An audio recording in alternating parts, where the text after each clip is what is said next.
How does a mind devoted to reason discover the mystery of faith? And why does truth sometimes demand the price of a cross? Good evening, dear listener. Wherever you are tonight, whether by candlelight or in quiet prayer, welcome to St. Lives. Settle your heart and subscribe as we begin. This is the story of Edith Stein, the brilliant philosopher who sought truth through logic, only to find it in silence, a Jewish woman who became a Carmelite nun, and whose faith defied both hatred and history itself.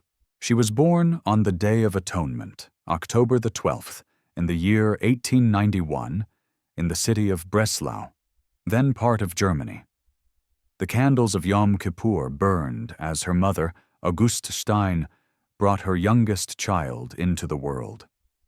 It was a moment surrounded by solemn prayers, the murmuring of the synagogue nearby, and the scent of autumn drifting through the window.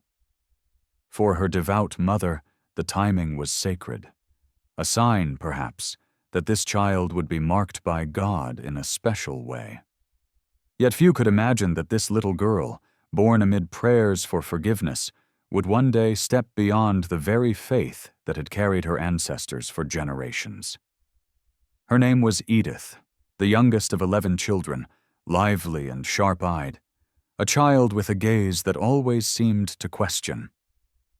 She grew up in a home filled with warmth and tradition, but also with an undercurrent of quiet struggle.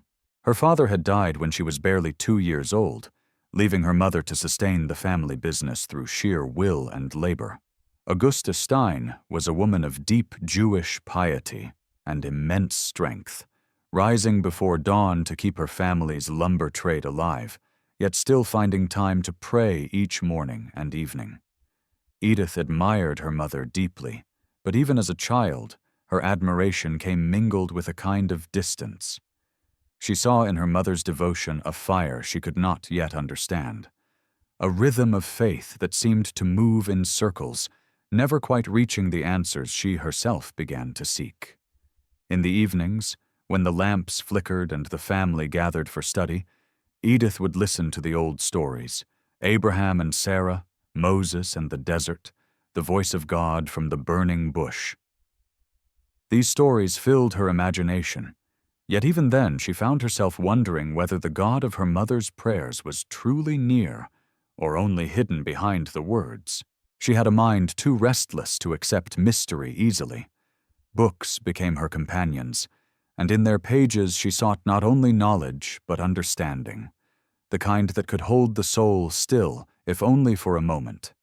Her brothers and sisters saw her as bright, sometimes too serious, sometimes too quiet. But behind her silence was a hunger, one that would grow until it consumed nearly everything she had known. Breslau was a city of contrasts in those years, Jewish and Christian, modern and old, full of voices debating the nature of truth, the purpose of man, the limits of reason. Edith, even as a schoolgirl, felt drawn to that debate as if it were calling her name. She studied with intensity, always among the first in her class, and yet her curiosity was not driven by ambition, but by something deeper, a longing to uncover what lay beneath appearances. Her teachers marveled at her precision, her quiet authority. She had the kind of mind that never settled for half answers, but as she entered adolescence, the religion of her childhood began to fade. She no longer joined her mother in prayer. The words felt empty, the rituals mechanical. She told herself she would not lie to God by pretending to believe. It was a decision that broke her mother's heart, though Edith could not yet see the wound she had caused.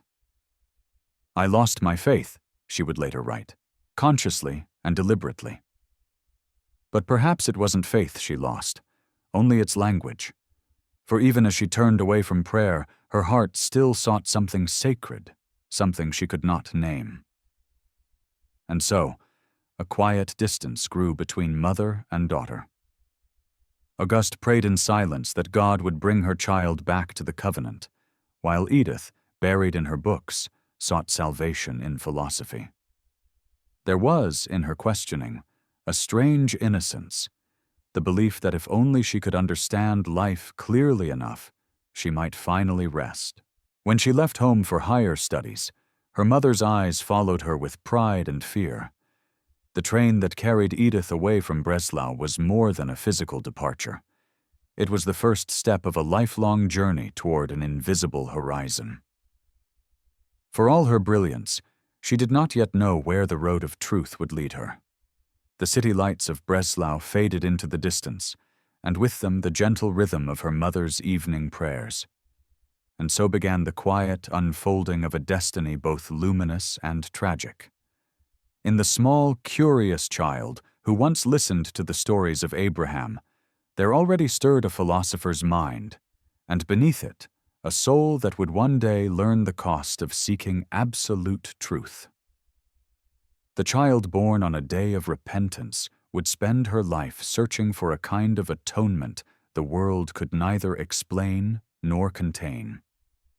And so, the child who entered life on a day of atonement would spend her years seeking what cannot be measured, truth itself. From the quiet home in Breslau, where questions had begun to bloom, Edith soon stepped into a larger world that seemed to mirror the very tension within her soul. She was not yet 20 when she began her studies at the University of Breslau, immersing herself in history, German literature, and psychology. It was there that her sharpness of thought began to flourish, and her professors quickly recognized a rare precision in her reasoning. She loved the feel of logic unfolding on the page, the symmetry of an argument carefully built. Yet amid this love for intellectual beauty, something deeper stirred, a discontent that could not be reasoned away. For all her brilliance, Edith was not satisfied with mere knowledge. She wanted truth in its fullness, something solid and enduring that would not crumble under the weight of human suffering. Philosophy, she believed, could hold the key, if only she could find the right teacher, the right voice, to lead her to the foundations of reality itself. It was this hunger that led her to Göttingen, the vibrant heart of a new philosophical movement. There, under the towering influence of Edmund Husserl, she encountered the school of thought that would define her early life, phenomenology. It was a method that sought to return to the things themselves, stripping away assumptions to see reality as it truly appeared. This approach spoke to her restless mind. Here, at last, was a discipline that promised clarity, not dogma, vision, not tradition. She devoted herself entirely to it. Among her peers, she was admired, even revered, as one of the most promising scholars of her generation. In the bright lecture halls of Göttingen, filled with eager students and the scent of ink and coffee, she felt herself alive with purpose. She no longer needed prayer or scripture. Truth, she thought, was already unfolding before her through thought itself. Yet beneath this confidence, the old hunger still murmured quietly. She found herself drawn not only to the philosophical debates, but to the human faces around her. She met Adolf Reinach, a scholar whose gentle faith intrigued her, and Max Scheler, whose lectures on ethics and religion challenged her disbelief in ways she did not expect. Scheler spoke of values not as abstractions, but as realities that could be experienced, touched by the heart. He spoke of holiness, of love as an objective truth. Edith listened, curious but cautious. She was too honest a thinker to dismiss what she could not yet understand. After all, what if faith was not a denial of reason, but its completion? What if the intellect was meant to lead the soul to a threshold where thought must bow before mystery? Even as she pondered these questions, her reputation grew. Husserl recognized her brilliance and made her his assistant, an honor few achieved. She was the only woman in a circle dominated by men, and her mind equaled theirs in every respect. But the times were changing, and the world outside the university walls was beginning to tremble. Germany was entering the years of war. Young men she had studied beside were called to the front. Their letters became fewer. Their faces faded from the classroom. Edith, though deeply patriotic, could not bring herself to embrace the fever of nationalism that swept through the streets. She volunteered as a nurse, tending to the wounded in a military hospital in Moravia, where she came face to face with suffering, not as a concept, but as raw humanity. Those months changed her. The precision of philosophy seemed powerless before the agony of men dying far from home. Their pain had no logic, their faith no proof. Yet in their eyes she sometimes glimpsed a peace that eluded her. When the war ended, she returned to her studies, but something inside her had shifted. The woman who once sought clarity through the mind now found herself listening to the quiet language of the heart. Then, tragedy struck closer still. In 1917, her beloved mentor and friend Adolf Reinach was killed in battle. The news reached her like a stone dropped into a deep well. Yet when she visited his widow, Anna Reinach, she encountered not despair, but an astonishing calm. The young widow, though grieving, radiated faith, not the brittle kind Edith had rejected in childhood, but something luminous, almost tender. She spoke of her husband's death as a passage into life, of Christ as her comfort and hope.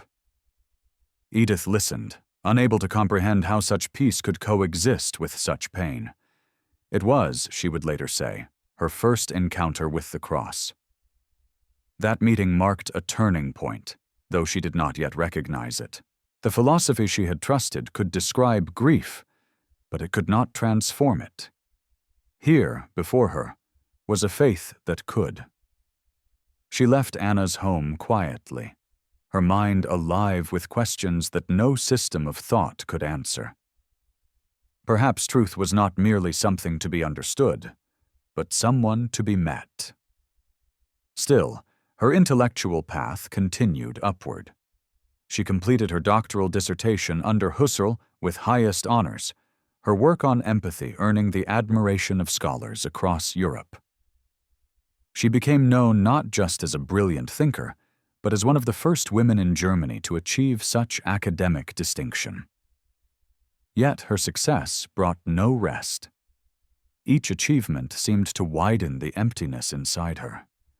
Her heart, so long nourished by reason, now yearned for something beyond it, something she could not find in the echoing corridors of academia.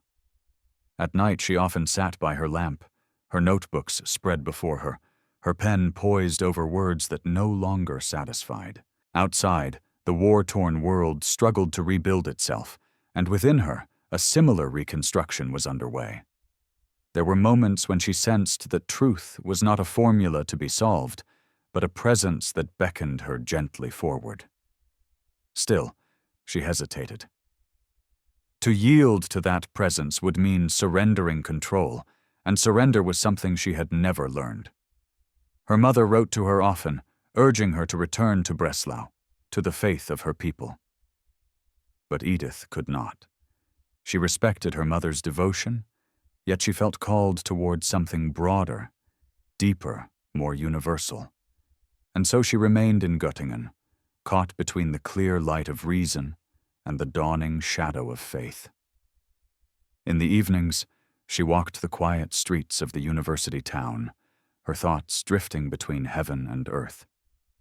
She wondered what awaited her beyond the boundaries of philosophy, whether there truly was a God who could be known, not through analysis but through love.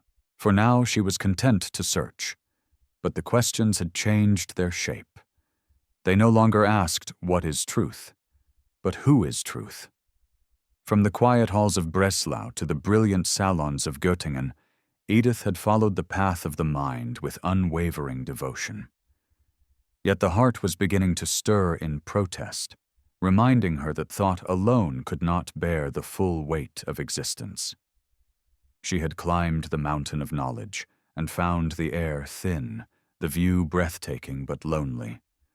What she could not yet see was that another ascent awaited her, one that would lead not through books and lectures, but through conversion, and ultimately through the cross. From the quiet study halls of Breslau, she would soon walk the streets of Göttingen, where her life's true pilgrimage began. Could reason alone bear the weight of the human soul?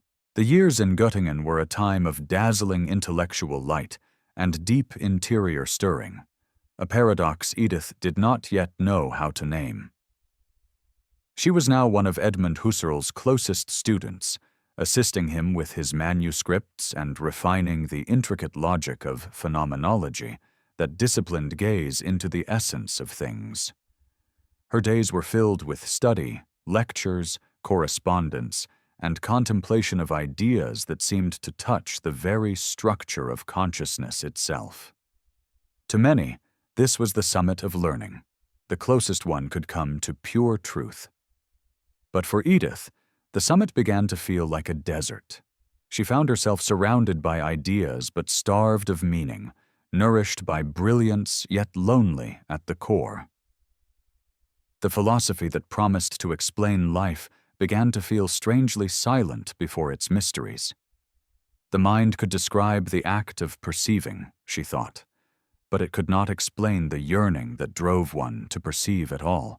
In those years, she watched her friends grapple with questions of faith that she had long dismissed. The philosopher Max Scheler, whose talks she attended eagerly, began to speak more openly about the Catholic vision of the world. Scheler's ideas, though controversial, fascinated her because they did not divide reason and spirit, but allowed them to meet in a place of reverence. He spoke of love not as emotion, but as a movement toward the highest good, a participation in the divine order of being. Edith listened, her pen gliding across the page, taking notes as though she could capture that mysterious union between intellect and grace. When the lecture ended, she would linger in the silence, unsure whether she had heard philosophy or prayer. Meanwhile, her friendship with Adolf Reinach deepened. Reinach was a man of sharp mind and gentle heart, whose integrity impressed everyone who knew him. He was newly married, and his young wife, Anna, radiated a quiet, intelligent faith that intrigued Edith. In their home she found a warmth she rarely experienced elsewhere. Books scattered across the table, discussions on metaphysics mixed with laughter, and always a sense of peace that came not from intellect, but from something unspoken. Reinach treated her as an equal, respected her insight, and gently invited her to look beyond the limits of analysis. He spoke often of the mystery of human empathy, that invisible bridge between one soul and another. Edith, whose doctoral work explored precisely that, felt a growing conviction that empathy was not merely psychological, but profoundly spiritual. Then came the war. The summer of 1914 transformed Europe overnight, and with it, the fragile world of German academia. Husserl's students dispersed, many to the front lines, some never to return. Reinach, too, joined the army, leaving his wife behind with words of courage and faith. Edith, torn between loyalty and conscience, volunteered as a nurse for the Red Cross. She worked in a field hospital in Moravia, caring for soldiers who arrived broken, mutilated, or dying. Day after day she washed blood from their wounds, heard their whispered prayers for home, watched the light fade from their eyes. The suffering she witnessed tore through her rational defenses. No philosophy, however refined, could explain the mystery of human pain. Yet amid that horror, she also saw flashes of selfless love. Soldiers comforting one another, nurses praying quietly, mothers waiting in the cold. Something in those small acts of compassion began to work a change within her. She started to suspect that truth might not dwell only in books, but in the living mystery of sacrifice. When the war ended and she returned to Göttingen, Edith was no longer the same. She carried within her a new depth of silence, an ache she could not express. Her friends noticed a tenderness that had not been there before, a kind of inward listening. She resumed her work under Husserl, completed her dissertation on the problem of empathy, and earned her doctorate with the highest distinction. Her reputation grew quickly, yet the more she achieved, the more she felt the limits of intellect pressing upon her. She could describe how one consciousness perceives another, but she could not yet describe what binds them in love. Then came the news that would pierce her soul. In late 1917, Adolf Reinach was killed in battle. The letter arrived quietly, without sentiment. Edith sat for a long time staring at his name, unable to believe that a mind so alive could simply vanish into silence. For days, she could not speak. Finally, she traveled to Göttingen to visit Anna, the widow, expecting to find her broken and despairing. What she found instead stunned her. Anna greeted her calmly, with eyes full of peace. Her faith, tested by grief, had not failed but deepened. She spoke of her husband not as lost but as living in Christ, and of her own sorrow as a participation in his cross. Edith listened in astonishment. There was no bitterness in Anna's voice, no rebellion against fate, only a quiet radiance. For the first time, Edith encountered a faith that could transform suffering into meaning. That meeting marked the beginning of an invisible journey.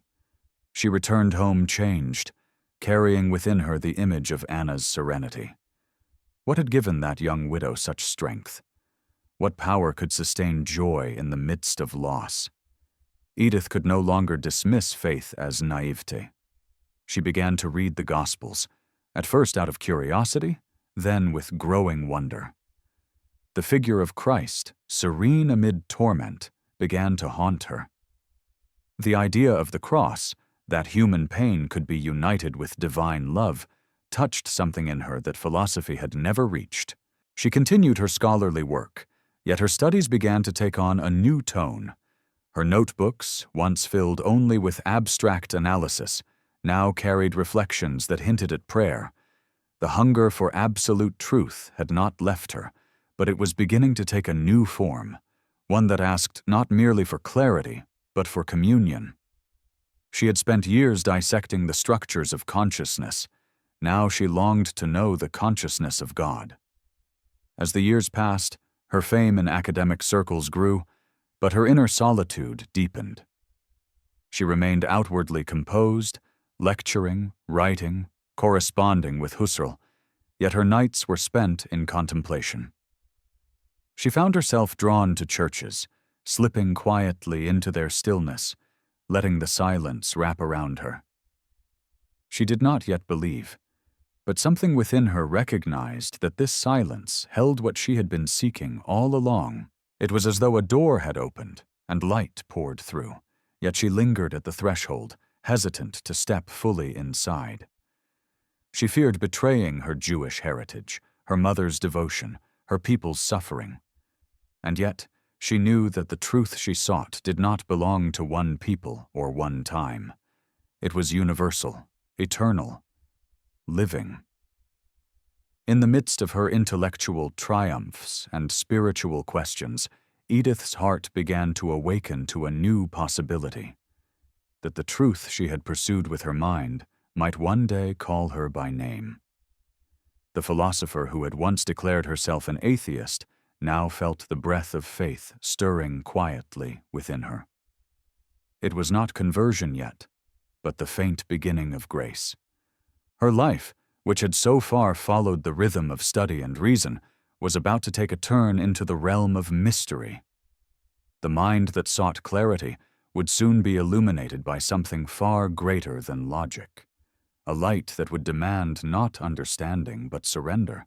The winter after Reinach's death settled over Göttingen with a quiet stillness that seemed to mirror Edith's soul.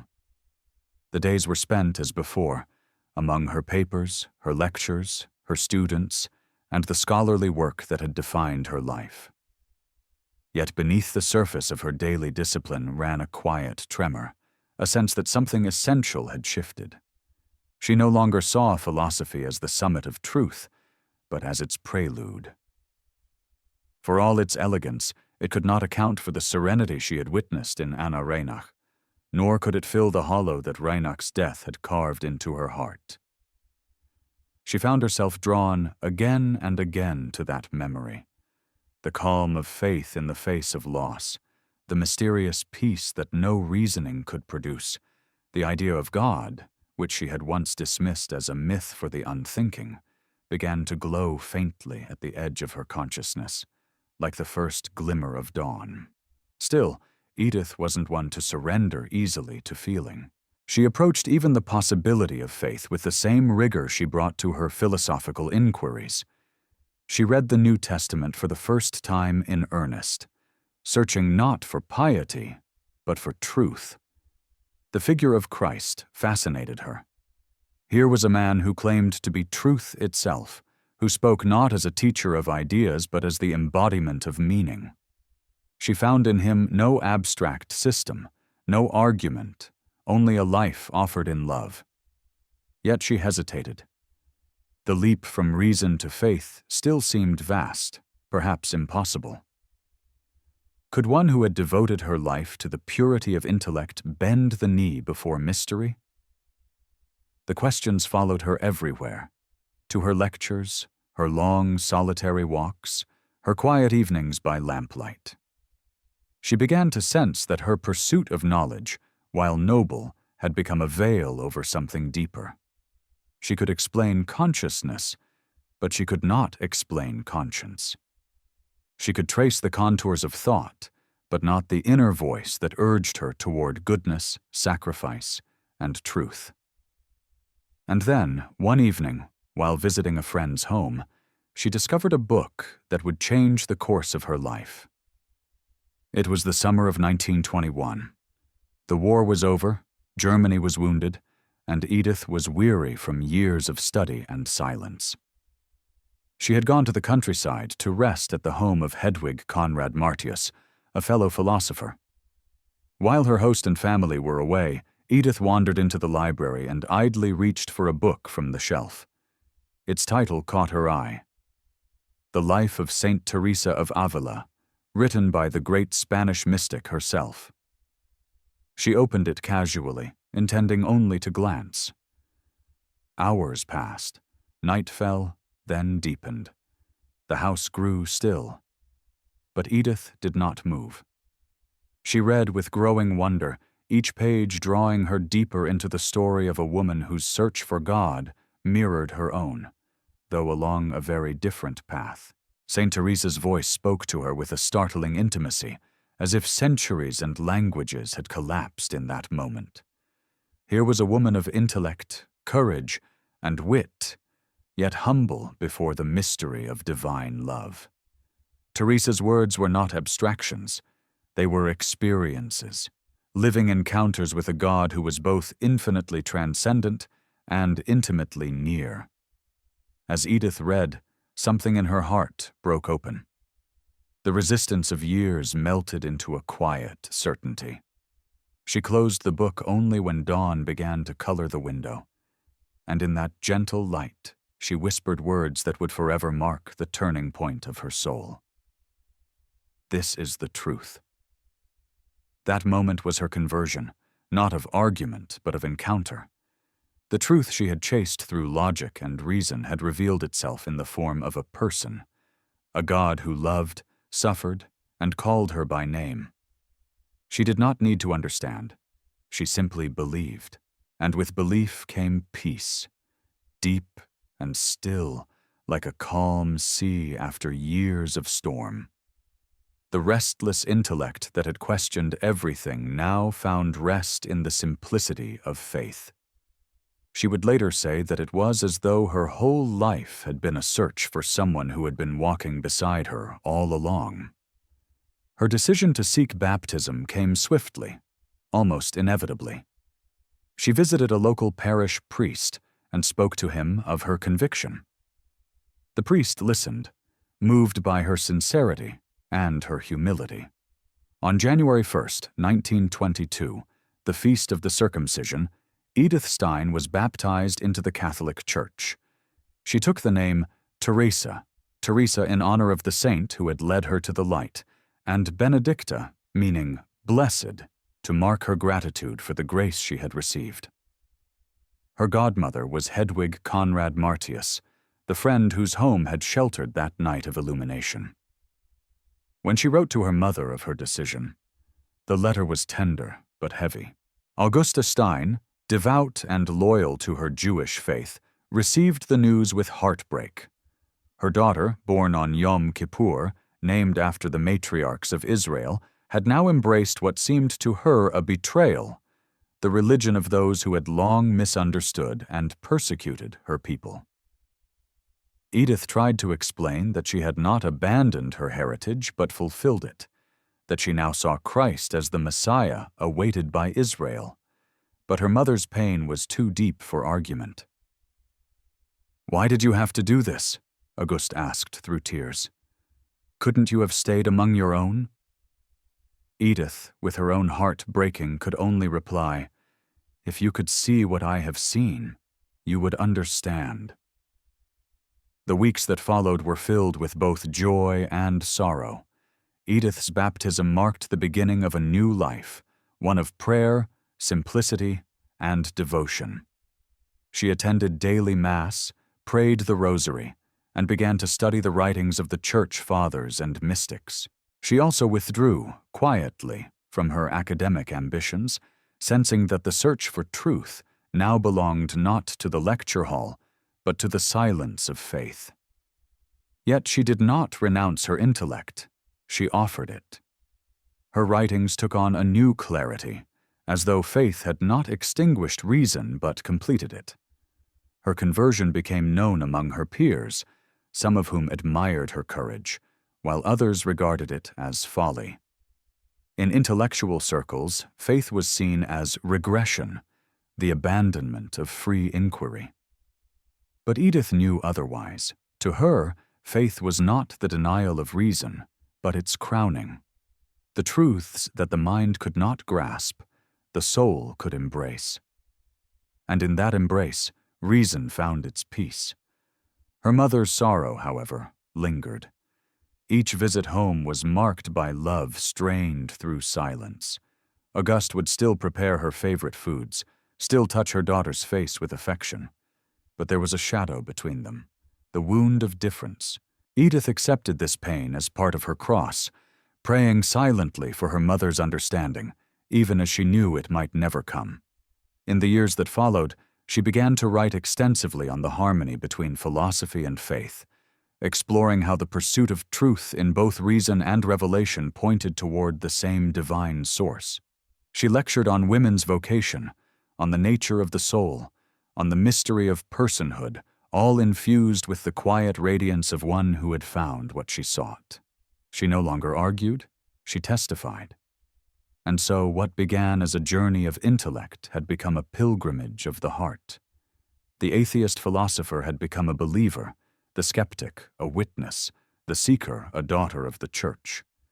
Yet beneath the joy of her new faith, she sensed the shadow of something yet to come, a cross still waiting for her in the unfolding of time. It is often in silence that the heart's conversion begins. The light that dawned on Edith Stein's soul after her baptism did not fade but deepened, becoming both her joy and her burden. She entered the Catholic Church not as one who fled from her past, but as one who had finally found the key to all she had ever sought. Yet faith, she discovered, was not a final answer, but a living invitation, one that demanded her entire life, not merely her intellect. In the early months following her baptism, she experienced an extraordinary interior peace, a stillness she had never known. The world around her remained turbulent, the Germany of the early 1920s fractured by war's aftermath and political unrest, but within her there was a quiet certainty that could not be shaken. Every morning she attended Mass, kneeling in reverence before the Eucharist, her gaze filled with awe. For the first time she understood not only the idea of truth, but its presence, living, loving, and eternal, veiled under the appearance of bread and wine. She found herself weeping sometimes during prayer, not from sorrow, but from an overflowing sense of gratitude that the God she had once denied now dwelt so close. She did not withdraw from the world immediately. Her spiritual awakening seemed to make her even more compassionate toward those around her. She continued to teach, first at the Dominican School for Girls in Speyer, where she spent nearly 8 years shaping young minds and hearts. The students adored her, drawn by her gentleness and the quiet authority of her soul. They saw in her a teacher who not only explained ideas but lived them. She treated each pupil as a mystery, a soul entrusted to her care. For Edith, education was never mere instruction. It was a sacred exchange of truth and love, a reflection of the divine act of creation. During this period, she also began to write and translate important works of philosophy and theology. She translated St. Thomas Aquinas's De Veritate into German, immersing herself in the harmony of reason and faith that the medieval thinker so beautifully embodied. At the same time, she wrote essays on the vocation of women, speaking of their spiritual dignity and their role as bearers of life, both physical and spiritual.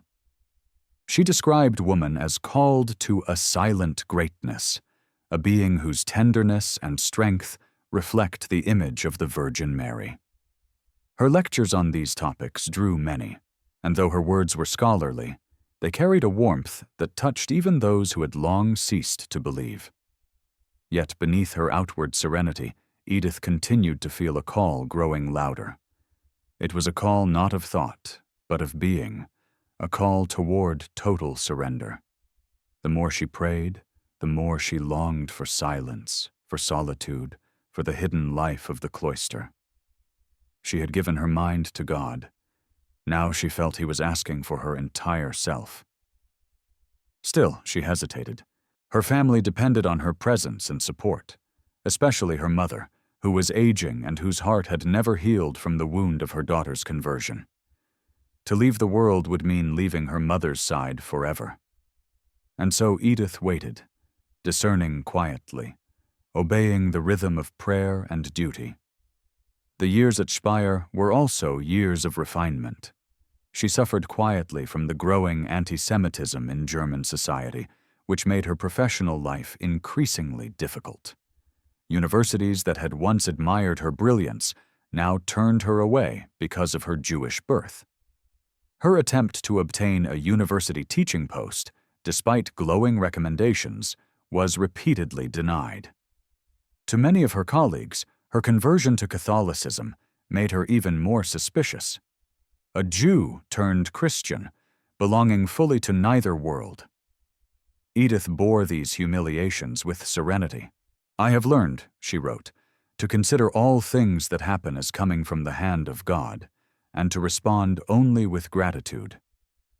She often spent her nights before the Blessed Sacrament, her heart resting in the presence of the one she now loved beyond reason.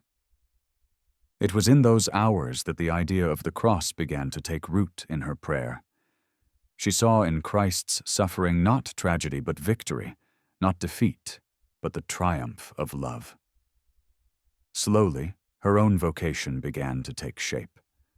She realized she was being called to share in that mystery, to live hidden with the crucified in the silence of a cloistered life.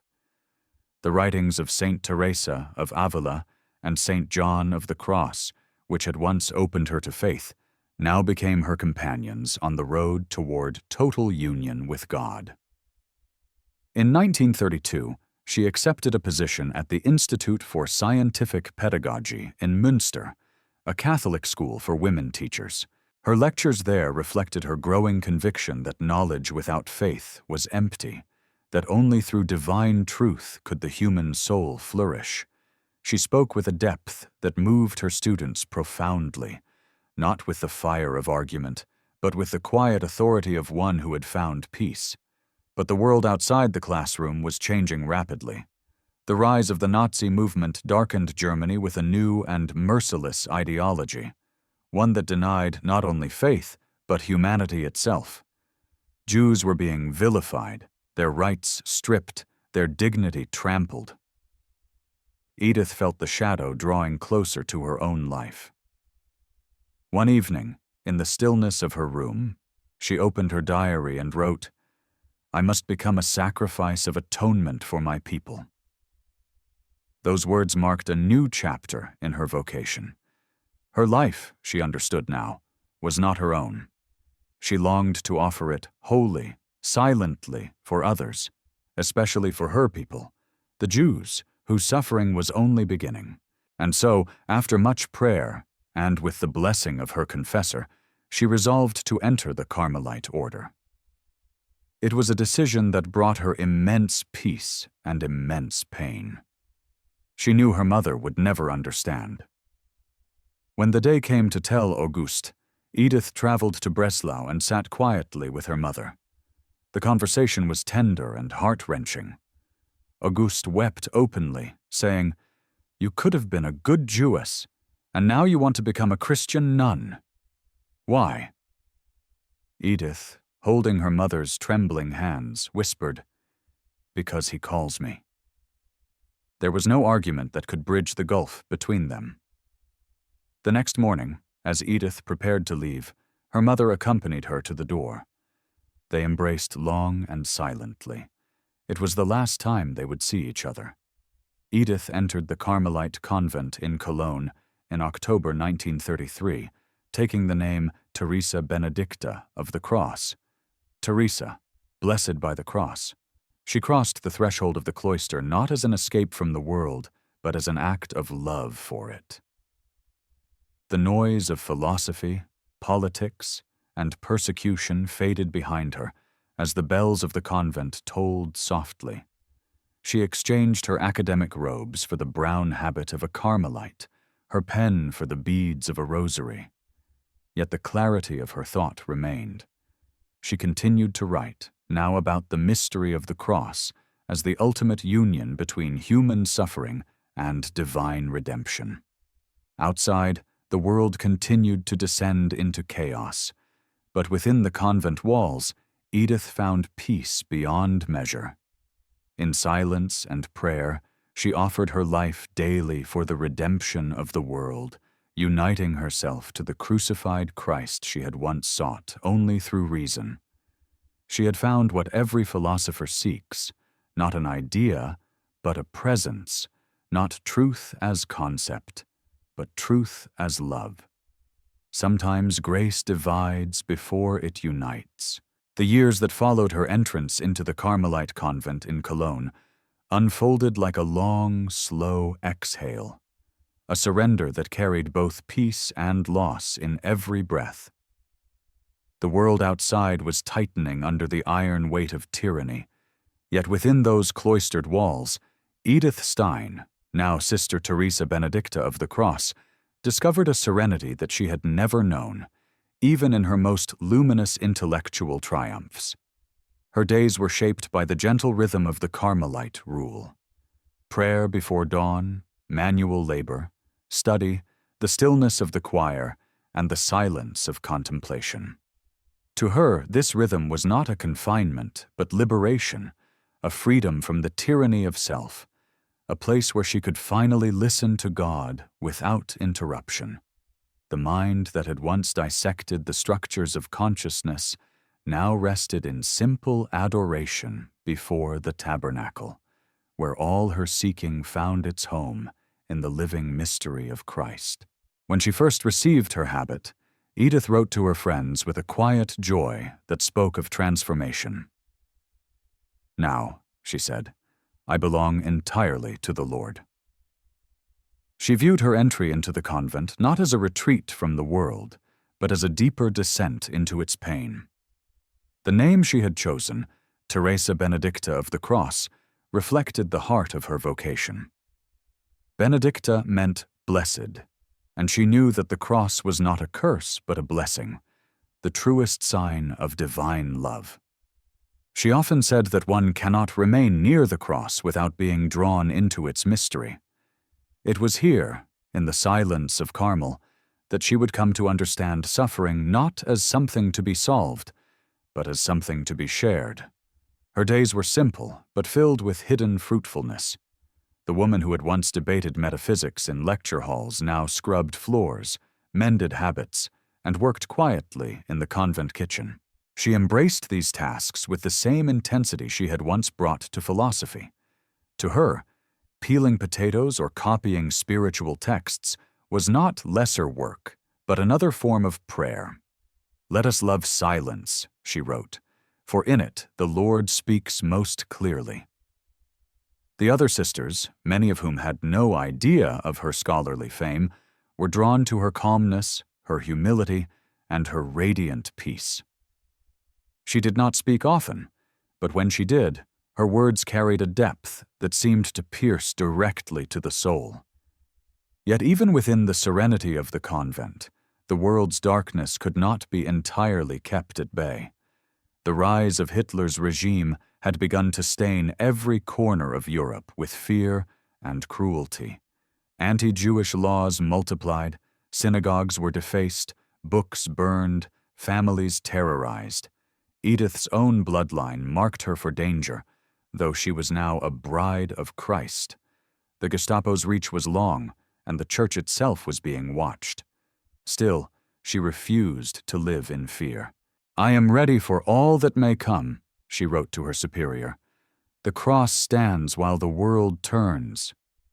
Those words would become her spiritual anchor in the years ahead. In the midst of these growing shadows, Edith continued to write. Her most profound theological work, The Science of the Cross, was begun during her years in the convent. It was a study of St. John of the Cross, the great mystic of Carmel, whose writings on the dark night of the soul mirrored the darkness enveloping the world outside. In his vision, Edith found both strength and reflection, that the soul must pass through the fire of purification to reach union with God. She began to understand that her own life was becoming such a night, not an escape from the suffering of humanity, but a participation in it. She wrote that love is stronger than death, that the cross is not the end, but the doorway to life. These were not abstractions to her. They were lived truths. The persecution of Jews intensified year by year. By 1938, even within the cloister, it became evident that Edith's presence in Germany put her community in danger. After prayer and counsel, her superiors decided to transfer her secretly to the Carmel in Echt, in the Netherlands. It was a wrenching departure. On the morning of December 31st, 1938, as the bells of Cologne tolled faintly through the winter fog, she knelt before her sisters for the last time. They wept as she rose, her small bundle of belongings in hand. "I thank you," she said simply, "for having been my family. May God bless you." She climbed into the car that would take her across the border, never to return. In Echt, the rhythm of Carmelite life continued, though under the shadow of war.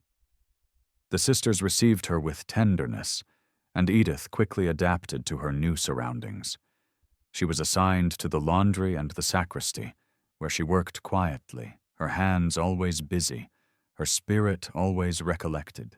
Despite her frail health, she radiated strength.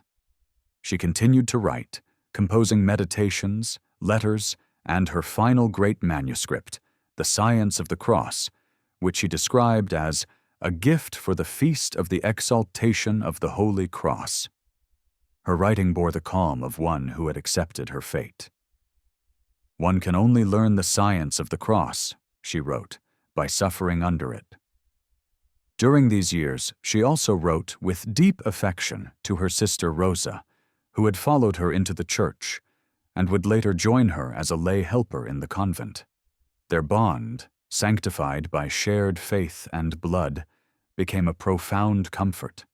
Together they prayed for their family, for their people, and for the countless souls being led into suffering. Edith's letters from this time reveal a spirit both grounded and transcendent, tender, humorous, utterly surrendered. She knew that every day was borrowed time, yet she lived it with gratitude. When air raids shook the Netherlands, she would kneel calmly and whisper, "The world is in God's hands." It was in Echt that she composed one of her most haunting reflections. The deeper one is drawn into God, the more one must go out of oneself, go to the world in order to carry the divine life into it. She believed that cloistered prayer was not isolation, but participation, a hidden pulse sustaining the wounded world. Her hidden life, she knew, was mysteriously fruitful. Though she was unseen, her intercession reached beyond walls and borders. As Nazi power extended into the Netherlands, Edith saw the noose tightening. She was no longer naive about her safety. Her Jewish origin, even after baptism, made her a target. When the Dutch bishops publicly denounced Nazi racism in a pastoral letter read from every pulpit, the Gestapo retaliated with swift brutality, ordering the arrest of all Catholic Jews in the country.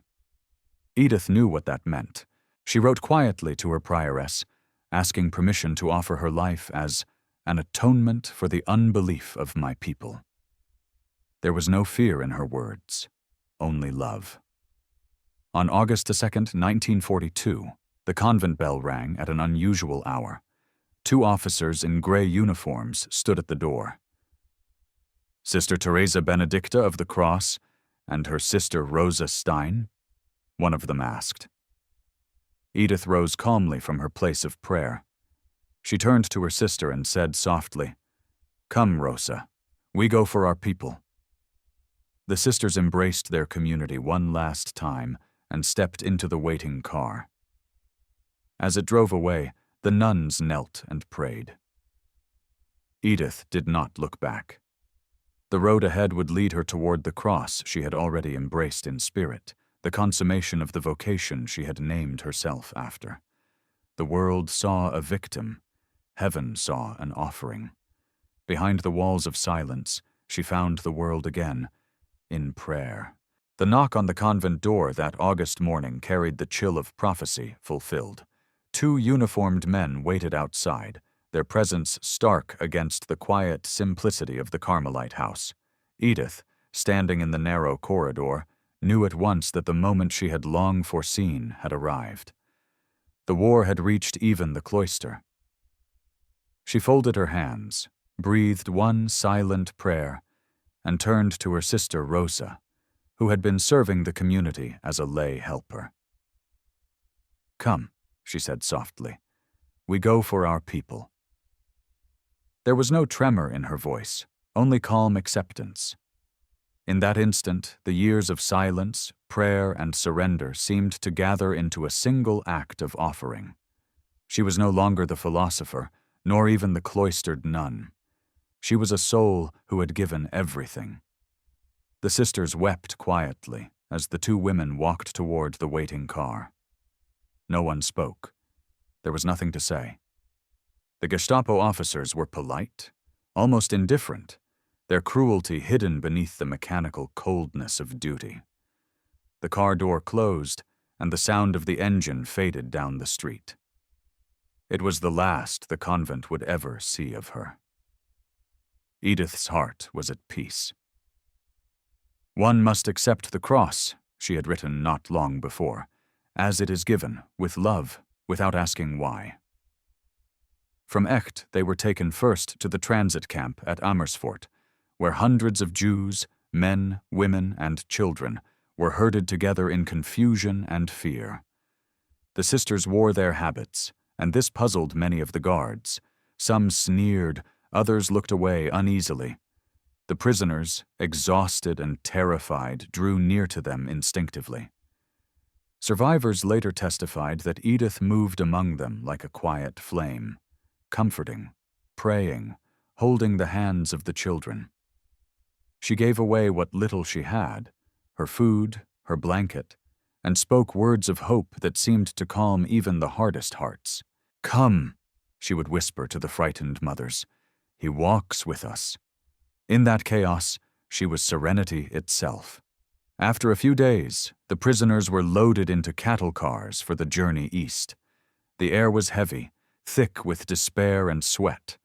There were no seats, no windows, only the sound of wheels grinding on the rails and the muffled cries of the living. Edith sat on the floor, her arm around Rosa, surrounded by mothers clutching their children. She prayed silently, her rosary hidden in her sleeve. She knew where they were going. The rumors of Auschwitz had reached even the cloisters. But she did not resist, did not despair. Her entire life had prepared her for this moment. Every question, every sorrow, every surrender. The more one is drawn into God, she had once written, the more one must go out of oneself, until one becomes a gift. Now, she was that gift. The train crossed the border into Germany, then into occupied Poland. Days blurred together. Some of the children died along the way, their bodies left behind at stations with no names. Edith whispered prayers for them as the train jolted forward. She no longer felt fear, only compassion. At moments, she looked out through the cracks in the wooden boards and saw the vast fields sliding past, green and indifferent beneath the summer sun.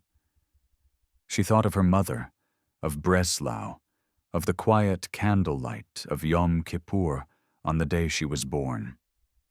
Everything seemed to circle back to that beginning, birth and death, both under the sign of atonement.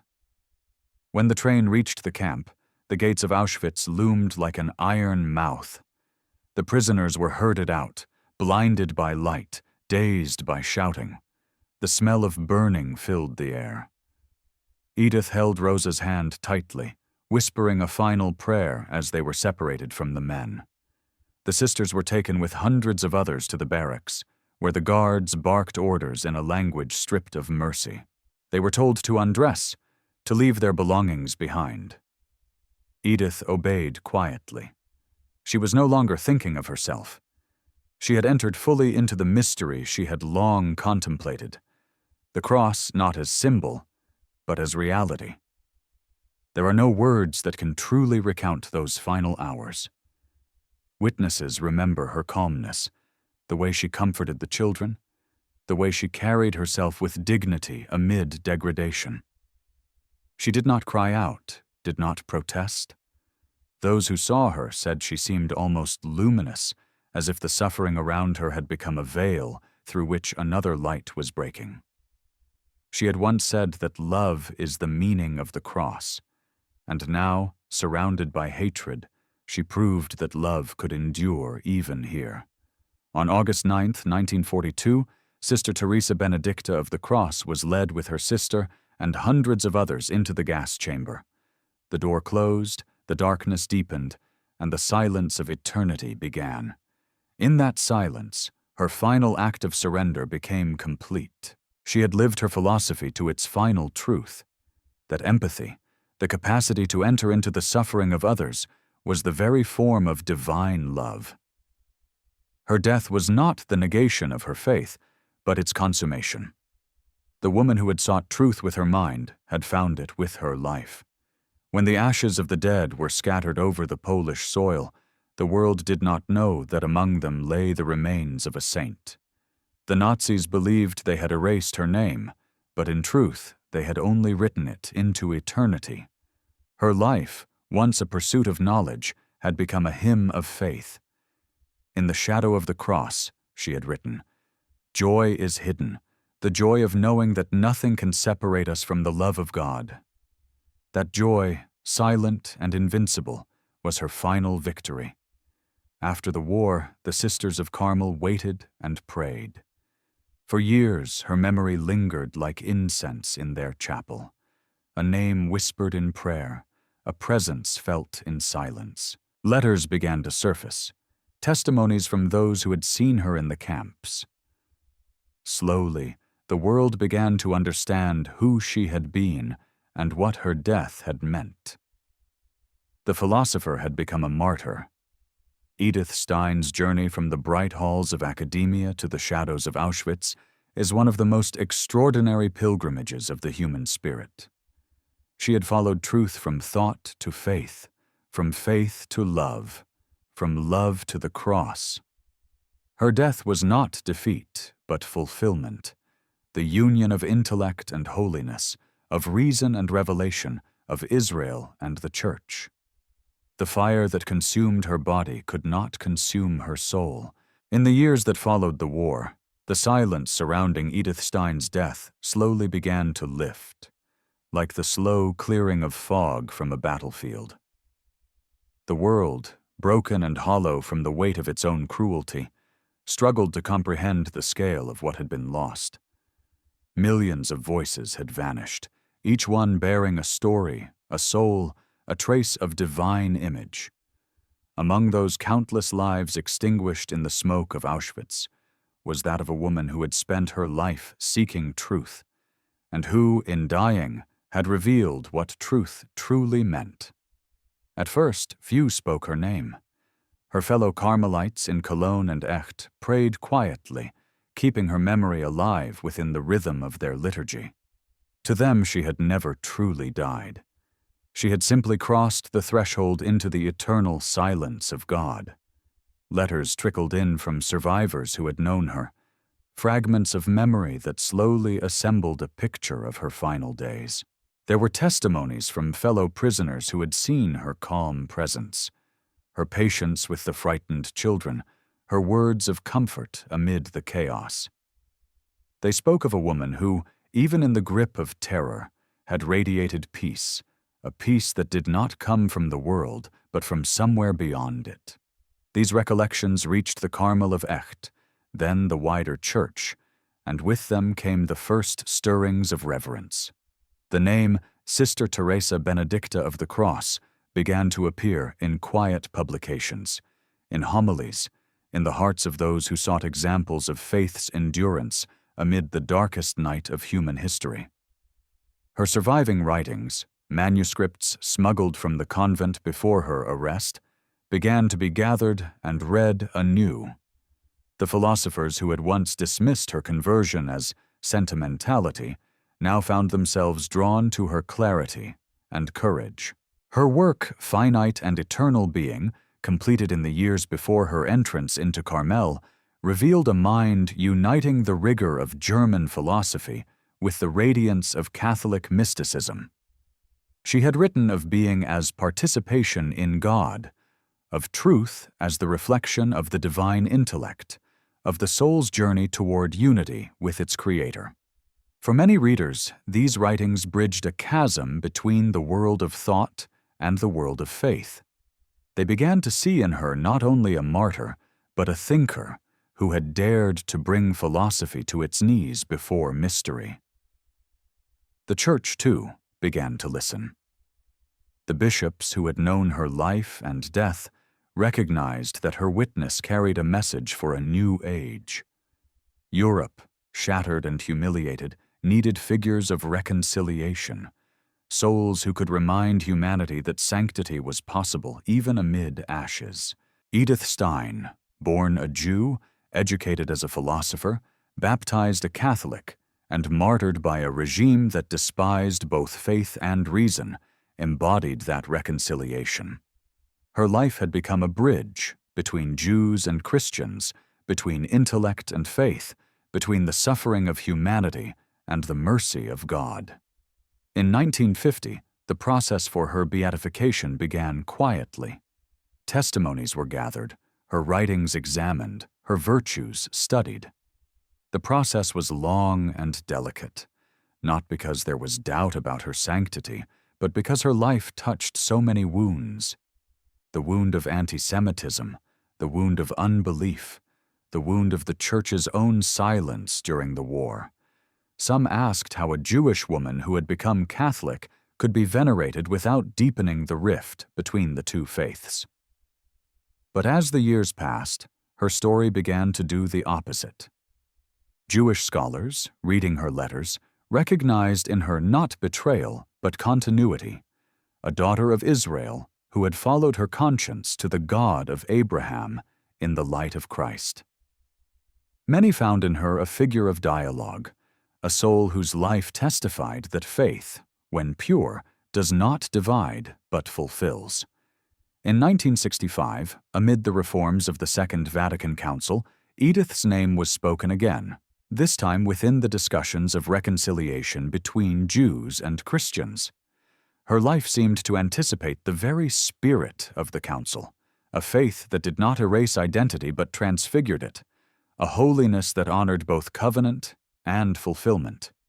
The Carmelite order began to publish her works widely. The Science of the Cross became a source of spiritual nourishment for those who suffered silently, a guide to enduring the dark night of the soul. Monks, scholars, and lay believers alike found in her an example of what it meant to love truth completely, even when that truth demanded the sacrifice of one's life. In 1987, Pope John Paul II, himself a son of Poland who had witnessed the horror of the Holocaust, declared Edith Stein blessed. In his homily at her beatification, he called her a daughter of Israel, who as a Catholic remained faithful to the people of her birth. Those words were a recognition of her unique vocation, not to abandon her heritage, but to bring it into the heart of the Church. In her, the Pope said, the Church honored both the suffering of the Jewish people and the sanctity born from that suffering. The ceremony, held in Cologne, drew thousands. Among them were Jews and Christians standing side by side, united in reverence for a woman who had turned the cross of persecution into an altar of love. But the story did not end there. 11 years later, in 1998, John Paul II canonized her as Saint Teresa Benedicta of the Cross. In his declaration, he spoke of her as a witness to the truth that faith and reason, Israel and the Church, are not opposed but convergent paths toward the same God. Her feast day was set for August 9th, the anniversary of her death. The woman who had once been dismissed as a philosopher turned nun had become one of the most luminous saints of the 20th century. Since her canonization, her influence has continued to grow. Schools, churches, and universities have taken her name. Pilgrims visit the sites of her life, Breslau, Göttingen, Cologne, Echt, and Auschwitz, tracing her journey like stations of a spiritual cross. In each place, the echo of her presence lingers. The young student who questioned everything, the scholar who sought truth without fear, the nun who offered herself without hesitation. Her face, calm and resolute beneath the Carmelite veil, has become a symbol of hope for those who suffer for their faith or identity. She is the patron saint of Europe, a continent still healing from the wounds she bore in her flesh. Her writings continue to inspire not only believers but thinkers of every persuasion. Philosophers read her for the precision of her thought, theologians for her mystical insight, educators for her vision of human dignity, and ordinary men and women for her witness to courage and peace. What she teaches, through word and life, is that truth is never abstract. It is always incarnate. It demands to be lived, to be suffered, to be loved. Her life reminds the world that holiness does not belong only to those who escape the world, but to those who enter its darkness carrying light. When one stands today before the monument that bears her name at Auschwitz, surrounded by the silence of that haunted ground, the air seems heavy with paradox. The very place that sought to erase her has become her sanctuary. The ashes that once drifted through the sky have become the dust from which new faith arises. In that silence, one can almost hear her voice, calm and tender, whispering the words she lived by. Love will be our eternal yes. Time does not erase holiness, it magnifies it. The canonization of Edith Stein in 1998 marked not the conclusion of her story, but the beginning of its true unfolding in the life of the Church and the conscience of humanity. Her name, once spoken in whispers within cloisters and among scholars, began to resonate through cathedrals, lecture halls, and the hearts of the faithful around the world. In Saint Teresa Benedicta of the Cross, the modern age had found a saint who was not only a mystic, but also a thinker, not only a martyr, but also a bridge between worlds that history had torn apart. Her life became a mirror in which both believers and skeptics could see, reflected the enduring dignity of the human soul when it stands in the light of truth. The late 20th century, haunted still by the specter of totalitarianism and unbelief, needed such a witness. Edith's voice, silenced by the gas chamber, now spoke louder than ever, not in words of condemnation, but in the quiet eloquence of love offered freely. Pope John Paul II, who had walked the same Polish soil she had sanctified by her death, saw in her a sign for the times. In her, reason and revelation were reconciled. Judaism and Christianity met not in conflict, but in continuity. During the canonization homily in St. Peter's Square, he said with deep emotion, "Our century has known no greater tragedy, yet from that abyss of suffering God has raised up saints." Her story, the Pope insisted, was not only for the Church, but for all humanity, a testament to the truth that even in the deepest darkness, the light shines and is not overcome. As her name spread, so did her writings. Scholars of philosophy rediscovered her intellectual works and began to see that they were not the musings of a cloistered nun, but the culmination of one of Europe's most profound philosophical minds. Her reflections on empathy, on the structure of the human person, on the nature of womanhood, all took on new life in a world once again struggling to define the meaning of personhood. For many young Catholics and thinkers beyond the Church, she offered a model of integrity, a life that refused to separate truth from love, intellect from faith, or contemplation from action. Universities founded institutes in her name. Theologians wrote volumes interpreting her mystical writings in light of her philosophical insights. Even in secular contexts, Edith's thought became a signpost toward a deeper understanding of the human spirit. But perhaps her most enduring influence lies not in her intellectual legacy, but in her quiet sanctity, the witness of one who loved unto death. Pilgrims began to visit the places she had lived, the streets of Breslau, where she was born, the university halls of Göttingen, where she once lectured, the Carmelite convents of Cologne and Echt, where she prayed, and the silent grounds of Auschwitz, where she offered her life. Each place seemed to carry an invisible thread of her presence. In Breslau, now Wrocław, her childhood home was transformed into a museum of remembrance. In the convents she had known, her cell was preserved with her few belongings, a crucifix, a small desk, a notebook, a rosary.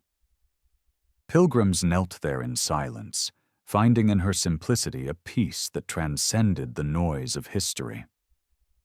The Church in Europe began to claim her as one of its protectors, a symbol of unity amid division. In 1999, John Paul II declared her one of the patron saints of Europe, alongside Saint Bridget of Sweden and Saint Catherine of Siena. In doing so, he offered a spiritual antidote to a continent increasingly fragmented by materialism, cynicism, and moral fatigue. "From the shadow of Auschwitz," he said, "she calls out to us, 'Do not forget your soul.'" Those words captured the essence of her mission, to awaken in modern humanity a sense of transcendence, to remind the world that truth is not a theory, but a relationship, that love is not sentiment, but sacrifice. Even among those who did not share her faith, Edith's courage spoke with authority. Jewish thinkers began to study her life as a testimony to fidelity, a Jewish woman who, while embracing Christ, never renounced her people. The rabbis of her native Breslau referred to her not as a traitor, but as a daughter of Israel who had remained faithful unto death. Some compared her to the great prophets, who carried within themselves the suffering of their people while speaking the words of God. Her canonization, though controversial to some, became in time a bridge of dialogue between Jews and Christians, not a cause of division, but a space of mutual respect for a woman who had lived and died in the tension between two covenants, united by love. In her writings from the convent, one finds a startling relevance to our own age. She foresaw that the greatest struggle of the modern world would not be between nations, but between truth and relativism, between the sacred and the hollow self. Those who seek truth, she wrote, seek God, whether they know it or not. In an era of confusion and noise, her words stand like a clear bell. Truth is not created, it is discovered. It is not conquered, it is received.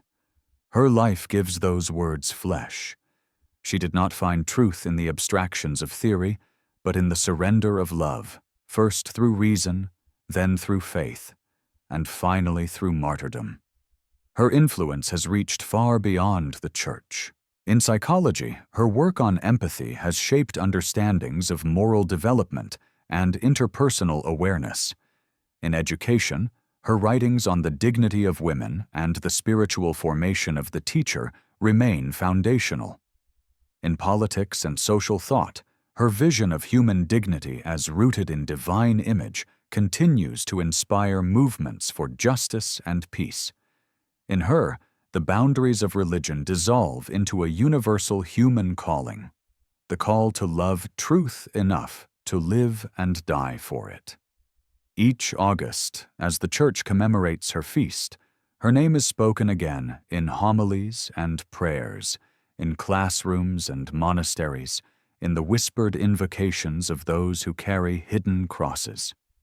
She is invoked by scholars seeking clarity, by the persecuted seeking courage, by those who live between identities and long for unity. To them she whispers the same message that shaped her life, that suffering, accepted in love, becomes redemptive, that every search for truth, if pursued honestly, becomes a form of prayer. Her legacy, like her life, is woven of paradox, the Jewish nun, the philosopher-mystic, the martyr of love. She remains a sign of contradiction in a world that mistrusts both intellect and faith. Her serenity amid horror reminds us that holiness is not escape from the world, but the transformation of it. Her intellect, consecrated by faith, stands as a quiet rebuke to those who separate the mind from the soul. Her life, cut short by hatred, continues to bear fruit in the hearts of those who believe that goodness cannot be destroyed. The world she left behind is still marked by the same questions that once stirred in her heart: the tension between belief and doubt, the search for meaning in suffering, the desire for unity in a divided world. And yet, through her, the Church and the world have been given an answer that is not an argument but a witness. She stands at the crossroads of history, not as a figure of sorrow, but as a living testimony that truth, once found, asks for everything and gives back eternity. And so, from the ashes of Auschwitz, a saint was born, radiant, eternal, and still praying for us. When one looks upon the image of Saint Teresa Benedicta of the Cross today, the serene face framed by the brown veil of Carmel, the eyes calm yet distant, as if they gaze beyond this world, there is a stillness that seems to invite reflection. Her story has been told in many ways, as that of a philosopher who found faith, a Jew who found Christ, a nun who found martyrdom. Yet beneath all these titles lies something simpler and deeper, the story of a soul that sought truth and followed it wherever it led, even to the gates of death. The enduring power of her life does not come from her intellect or from the violence of her end, but from the seamless way in which thought, faith, and love were woven together into one continuous act of surrender. To understand her fully is to see not a tragedy, but a fulfillment.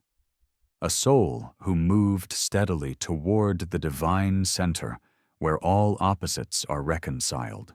In her youth, she had believed that truth was an object to be grasped by the mind, that knowledge was the summit of human dignity. But over time, she discovered that truth is not conquered. It is received.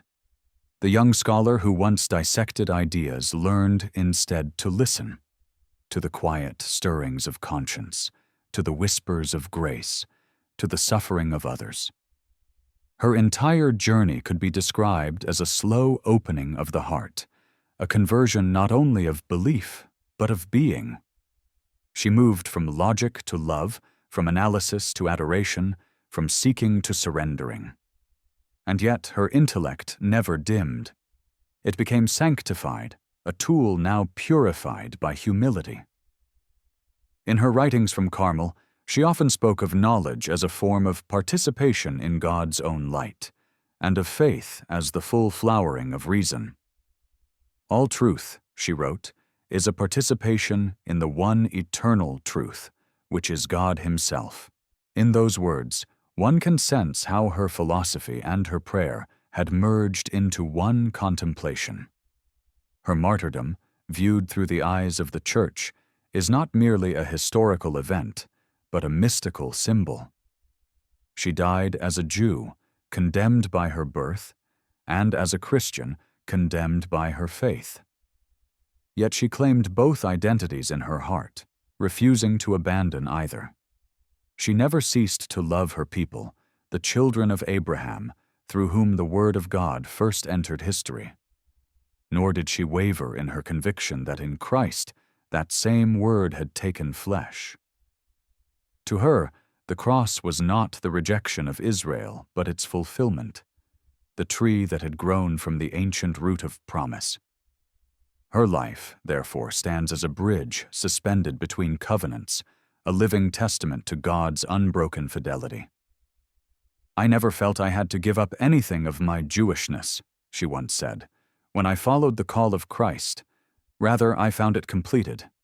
These words, spoken in love, carry a lesson still urgent in a world fractured by identity, that faith, when true, never negates the past, but transfigures it.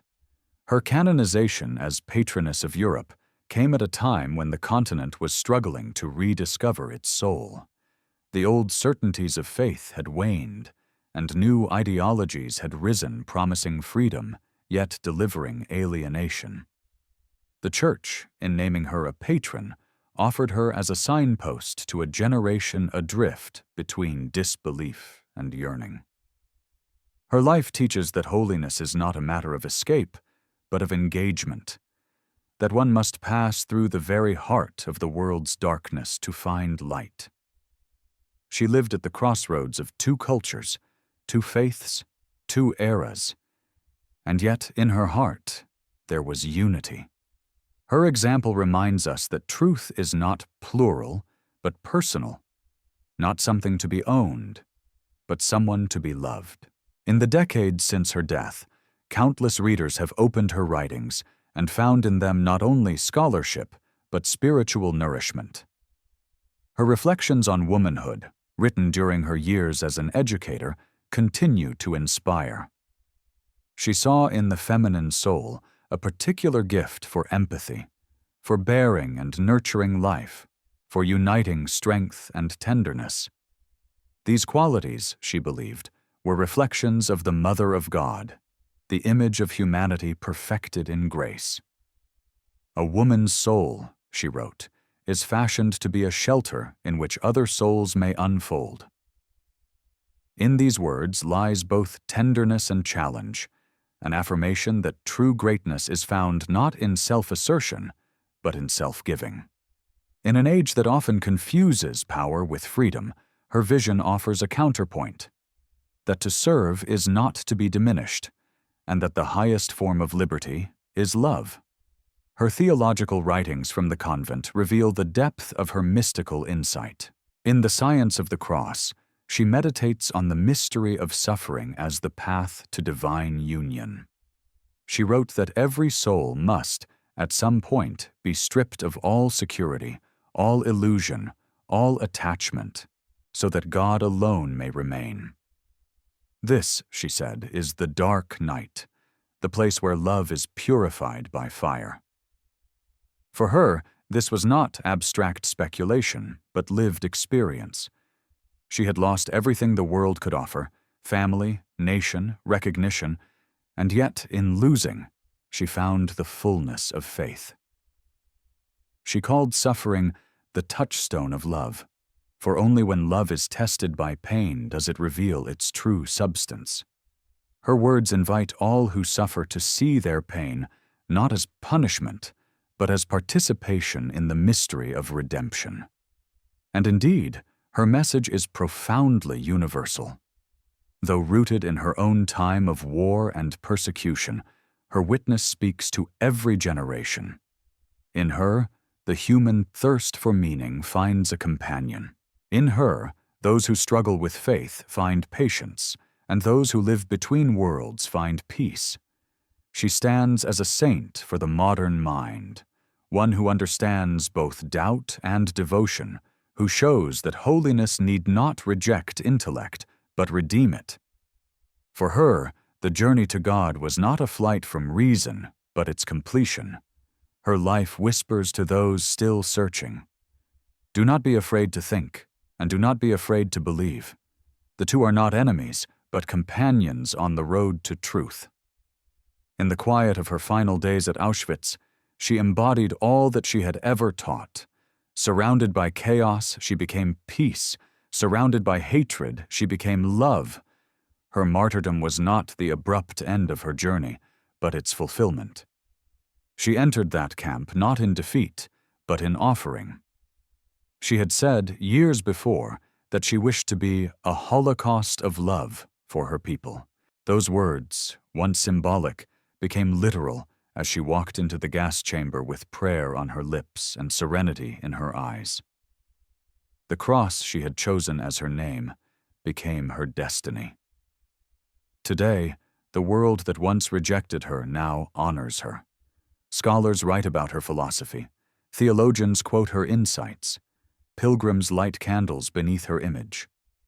Yet perhaps her greatest influence remains unseen, carried quietly in the hearts of those who have read her words and found courage to trust the path that unfolds in darkness. She reminds them that no suffering is wasted, that truth and love are never opposed, and that even when all seems lost, grace is at work. Her life ended in the shadows of Auschwitz, but her spirit has become a dawn that will not fade. She lived the unity she sought, between thought and prayer, Judaism and Christianity, earth and heaven. Her witness remains a call to think deeply, to love purely, and to offer one's life, however ordinary, as a gift of praise. And so the story returns to silence, the silence she loved, the silence where truth speaks without words. In that silence, she still prays for the world she left behind, that its restless mind may find peace in God, and that love, once crucified, may rise again in every human heart. And so ends the pilgrimage of Saint Teresa Benedicta of the Cross, the seeker who became a saint, the scholar who became a martyr, the woman who found eternity in truth. The life of Saint Teresa Benedicta of the Cross does not fade into stillness after her canonization. Rather, her spirit continues to travel, quietly shaping hearts, illuminating minds, and reconciling divisions that seem beyond healing. Her story does not belong only to the past, confined to history books or the solemn tone of a hagiography. It belongs to every generation that seeks to understand what it means to believe in an age of doubt, to love in an age of fear, to hope in a world that so often seems to deny meaning. Her presence, though invisible, remains tangible wherever truth is pursued sincerely and wherever suffering is accepted in love. For in the depths of her life lies a pattern, a rhythm of seeking, surrendering, and sanctifying that continues to echo through the ages. After her canonization, interest in her writings deepened further. Her works, once studied only by theologians and philosophers, began to reach ordinary believers, students, and spiritual seekers across continents. Her letters from the convent were translated and published, revealing a soul that lived in constant conversation with God. In them, she spoke not only of prayer and faith, but of daily life, of small joys and hidden crosses. There were reflections on the rhythm of convent days, on the scent of wax and bread, on the sound of bells cutting through silence. Her faith was not abstract. It was tangible, woven into the fabric of every moment. She wrote of the joy of serving, of the beauty of humility, of the peace that comes when the will is completely abandoned to God. These writings revealed not only a saint, but a woman, tender, intelligent, and profoundly human, whose holiness was expressed through simplicity. Among those who read her letters were many who had never considered faith before. Her words, written in the quiet of the cloister, spoke directly to modern hearts burdened by noise and complexity. She wrote, "He who seeks truth seeks God, whether he knows it or not," a sentence that struck chords across belief systems. It was an invitation, not a demand, a recognition that every human life is, at its core, a pilgrimage toward the light. For those who had grown weary of ideology and argument, her quiet assurance felt like a refuge. She reminded them that truth is not an enemy of reason, but its ultimate fulfillment, that faith is not the abandonment of the mind, but its homecoming. In Catholic universities and seminaries, her philosophical legacy continued to grow. Students studied her phenomenological approach not as an academic exercise, but as a way to unite faith with reason, thought with prayer. Professors found in her works a harmony that contemporary philosophy had long forgotten, a reminder that intellect need not lead to arrogance, and humility need not mean ignorance. Her life became a model for scholars who longed to serve both the Church and the truth with equal fidelity. Many of them found themselves changed by her example. They began to see their studies as a form of worship, their research as a service to the greater glory of God. Her influence also extended beyond academia into the everyday lives of those who suffer silently. Survivors of persecution, refugees, and those who felt displaced in a world of shifting identities found in her a companion. She too had known exile. She had lived between worlds, between faiths, between definitions. Her life testified that belonging is not merely a matter of birthplace or bloodline, but of the heart's orientation toward God. The Jewish convert who became a Carmelite nun did not betray her heritage, she deepened it. Her witness offered healing to those torn between cultures or loyalties. She embodied what it meant to be faithful to one's roots while responding to a call that transcended them. In her, division became dialogue, conflict became communion. Within Jewish circles, her life continued to evoke reflection and, in many cases, admiration. Some saw in her story a tragedy of identity, others, a testimony of integrity. What united them was respect for her courage to follow truth wherever it led. Her death, shared with her people in the same gas chamber, became a point of common mourning, a symbol that the line between Jew and Christian, when drawn in hatred, can be crossed by love. Interfaith dialogues often invoked her name, not as a figure of controversy, but as a bridge of hope. Rabbis and priests spoke of her as a daughter of Israel, whose faithfulness to God remained unbroken, even as her path took her through the Church's doors. In the monasteries and convents of the Carmelite order, her name became part of daily prayer. Her writings on the science of the cross were read during Lent. Her reflections on womanhood guided young nuns entering the life she had so quietly sanctified. Many saw in her the purest expression of Carmelite spirituality, a life entirely hidden in God, shaped by the rhythm of silence and the offering of love. She had lived the words of St. John of the Cross, whose teachings she had studied so deeply. "Where there is no love, put love, and you will draw out love." In her life, that teaching found its most perfect expression. In the years following her canonization, her spiritual presence began to inspire artists and writers, musicians and filmmakers. Orchestral works were composed in her honor. Paintings and icons captured her serene face, often with the faint outline of the cross reflected in her eyes. These artistic tributes were not acts of nostalgia, but of contemplation, attempts to capture the mystery of a woman whose holiness seemed to blend the intellectual and the mystical. For artists, she represented the reconciliation of reason and beauty, for she understood that both are reflections of the divine order. Her life became not only a story of martyrdom, but a symbol of creativity born of surrender. In parishes across the world, her feast day each August draws the faithful to prayer for peace and reconciliation.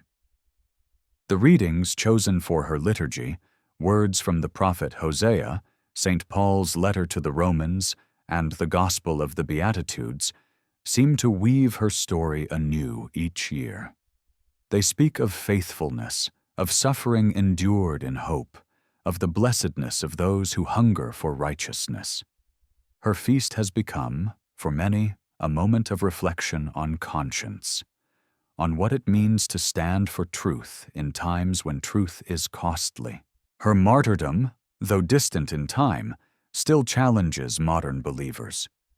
Would we follow truth so faithfully if it led us into suffering? Her courage does not condemn our weakness, it calls us to rise from it.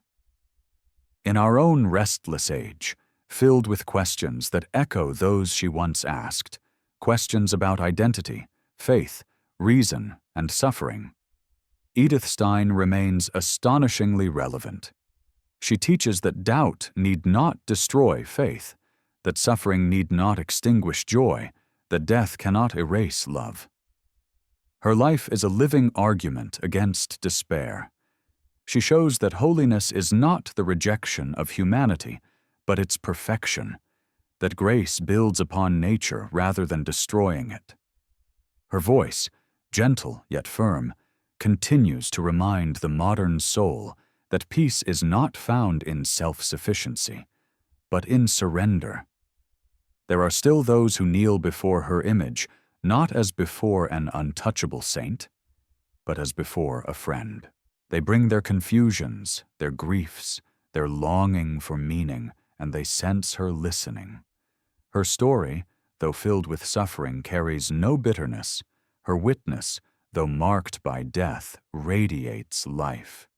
It is as if, through her, the ancient truth resounds again, that the heart made for God will find no rest until it rests in Him. Her influence endures because she did not live for recognition. Her sanctity lies in her hiddenness, her quiet fidelity to truth in small things, her steadfast love in great trials. In her, the world glimpses what it has always needed: a mind illuminated by faith, a heart anchored in love, and a life that transforms suffering into prayer. The flame of her witness continues to burn in the hearts of those who seek to unite thought and faith, reason and love, earth and heaven.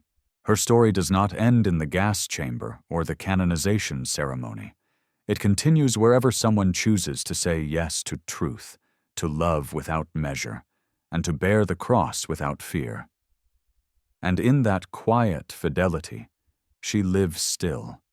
The philosopher who became a saint, the Jew who found Christ, the woman who carried humanity's questions into eternity, and found their answer in the heart of God. And perhaps even now, as the world still searches for peace, she whispers to us across time, "Seek truth, embrace love, and do not be afraid of the cross." There is something profoundly timeless about the figure of Saint Teresa Benedicta of the Cross. Though she lived and died within one of the darkest chapters of human history, her life transcends the confines of its century. She stands not merely as a martyr of her people, nor as a symbol of interfaith reconciliation, but as a living reflection of what it means to love truth wholly, without compromise. Every generation finds in her story some new aspect of itself, for her questions were the questions of humanity itself. Who am I? What is truth? What is the purpose of suffering? And where is God in the silence of the world? These questions shaped her as a philosopher long before they led her to faith, and even after her conversion, she never ceased to carry them. Only now she carried them to the foot of the cross. In our modern age, her story feels particularly urgent. The world she knew, fractured by ideology, divided by fear, seduced by the illusion of progress, is not so far removed from ours. She saw with painful clarity the consequences of a civilization that sought to erase God in the name of reason, and reason in the name of power. Her early writings warned of what would come when humanity forgot its own soul. "When the light of eternal truth is dimmed," she once wrote, "then man loses sight of himself." That dimming, she knew, would lead to a void, and into that void would rush violence. She saw the signs around her, the banners, the speeches, the crowds swept up in passion, and she recognized in them the shadow of a new idolatry, the worship of the self, the nation, the race. Yet she did not respond with despair. Her answer was to withdraw not in defeat, but in offering, to enter the silence of Carmel as an act of intercession. The cloister, for her, was not a refuge from the world's suffering, but its heart. The years she spent in Carmel were marked by a serenity that astonished those who knew her. Even as persecution grew, as laws tightened, and as her own life became increasingly threatened, she radiated peace. Visitors to the convent later remembered her as calm and joyful, her eyes bright with inner light. She never spoke of fear. Instead, she spoke of love, love for her sisters, for her family, for her people, and even for those who persecuted them. In one letter she wrote, "We must help, not with words, but with prayer and with the offering of our lives." These were not poetic gestures for her. They were her vocation. When she prayed before the Blessed Sacrament, she did so not only for herself, but for all of humanity. In her silent hours of adoration, she carried the weight of the suffering world, offering it to the crucified Christ. Her prayer was shaped by her deep understanding of empathy, the very subject that had defined her early philosophical work. For Edith, empathy was not mere emotion, but the ability to enter into another's life, to feel their pain as one's own. In her convent life, that insight matured into a spirituality of compassion. To empathize became, for her, to participate in the redemption of others through love. "No prayer," she wrote, "is ever lost when it is united with the prayer of Christ." And so she prayed even for her captors, even for the hearts that hated her. She had learned from the cross that love doesn't defend itself. It gives itself.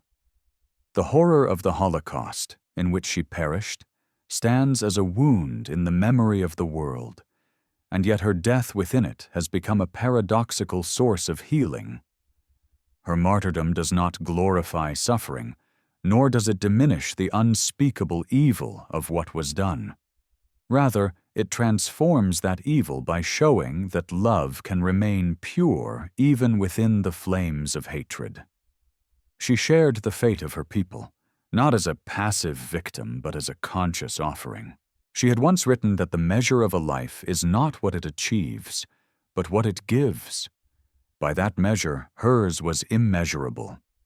In her death, she became one with the countless innocent lives extinguished in the camps, a symbol not only of Jewish and Christian faith, but of all who suffer for truth and love. In the decades since, her image has become a beacon for reconciliation. The Church has come to see her as a bridge of mercy between two faiths, once separated by misunderstanding and centuries of pain. The Jewish people have come to honor her as one of their own who shared their destiny to the end. And for all people of goodwill, she remains a witness to the sanctity of conscience, the courage to follow truth wherever it leads, even when that path leads through fire. Her canonization was not simply an honor bestowed by the Church. It was a recognition of what God had already accomplished through her, the union of two covenants in the heart of one woman. In her philosophical writings, she had explored the idea of being as participation in divine life, that everything which exists reflects, however dimly, the eternal being of God. After her death, this idea took on new meaning. Her existence, once confined to time and circumstance, now radiates through eternity. Her life, like light through stained glass, reveals the colors of God's grace refracted through human fragility. She reminds us that holiness does not erase individuality, but fulfills it, that grace perfects nature rather than destroying it. Her intellect, her Jewish heritage, her womanhood, her suffering, all were gathered into the unity of divine love. Her writings also reveal a profound sense of the communion of saints, the belief that no soul, once united to God, is ever distant from those still on earth. In one of her letters, she wrote, "I believe that all who seek truth are joined in a great invisible fellowship, guided by the same Spirit." That fellowship, she understood, transcends time and creed. Even now, her intercession is felt by those who call upon her, the student seeking clarity, the mother enduring grief, the believer wrestling with doubt. She is near to them because she knew their struggles in her own life. Her sanctity does not place her beyond reach. It draws her nearer. Today, as the world continues to wrestle with questions of identity, belief, and belonging, Saint Teresa Benedicta speaks with renewed relevance. Her life teaches that one can be utterly faithful to one's roots while embracing a universal call. She shows that intellect and faith, often treated as adversaries, are in truth companions. She demonstrates that holiness is not the denial of human experience, but its perfection in love. She is a saint not of sentiment, but of synthesis, a soul in whom the fragments of a divided world were reconciled through grace. In every age, God raises witnesses whose lives interpret the times better than any speech or book. Edith Stein is such a witness for our own. Her life is a commentary on the human search for meaning in a world that often denies it. Her death is a silent homily on the power of love to endure beyond hatred. Her canonization is not an ending, but an invitation, a call to every heart to live with the same fidelity to truth, the same courage to love without measure, the same peace that shines even in the face of darkness. As night falls over our century as it did over hers, her voice seems to echo once more. Do not accept anything as truth that lacks love, and do not accept anything as love that lacks truth. One without the other becomes a lie. Those words, born of her life, remain the compass for all who seek God in a world of confusion. Holiness, she teaches us, is not found in escape, but in offering. To live truthfully is to love until the end. And perhaps that is the legacy of Saint Teresa Benedicta of the Cross, that through her life, her thought, and her sacrifice, we may come to see that in every suffering endured with faith, in every question carried in love, the eternal light of God is already shining. And in that light, the seeker finally finds her rest. The story of Saint Teresa Benedicta of the Cross, Edith Stein, unfolds like a symphony whose final movement extends into eternity. Though her body perished in the fires of Auschwitz, her spirit moves quietly through the ages, whispering of a truth that cannot die.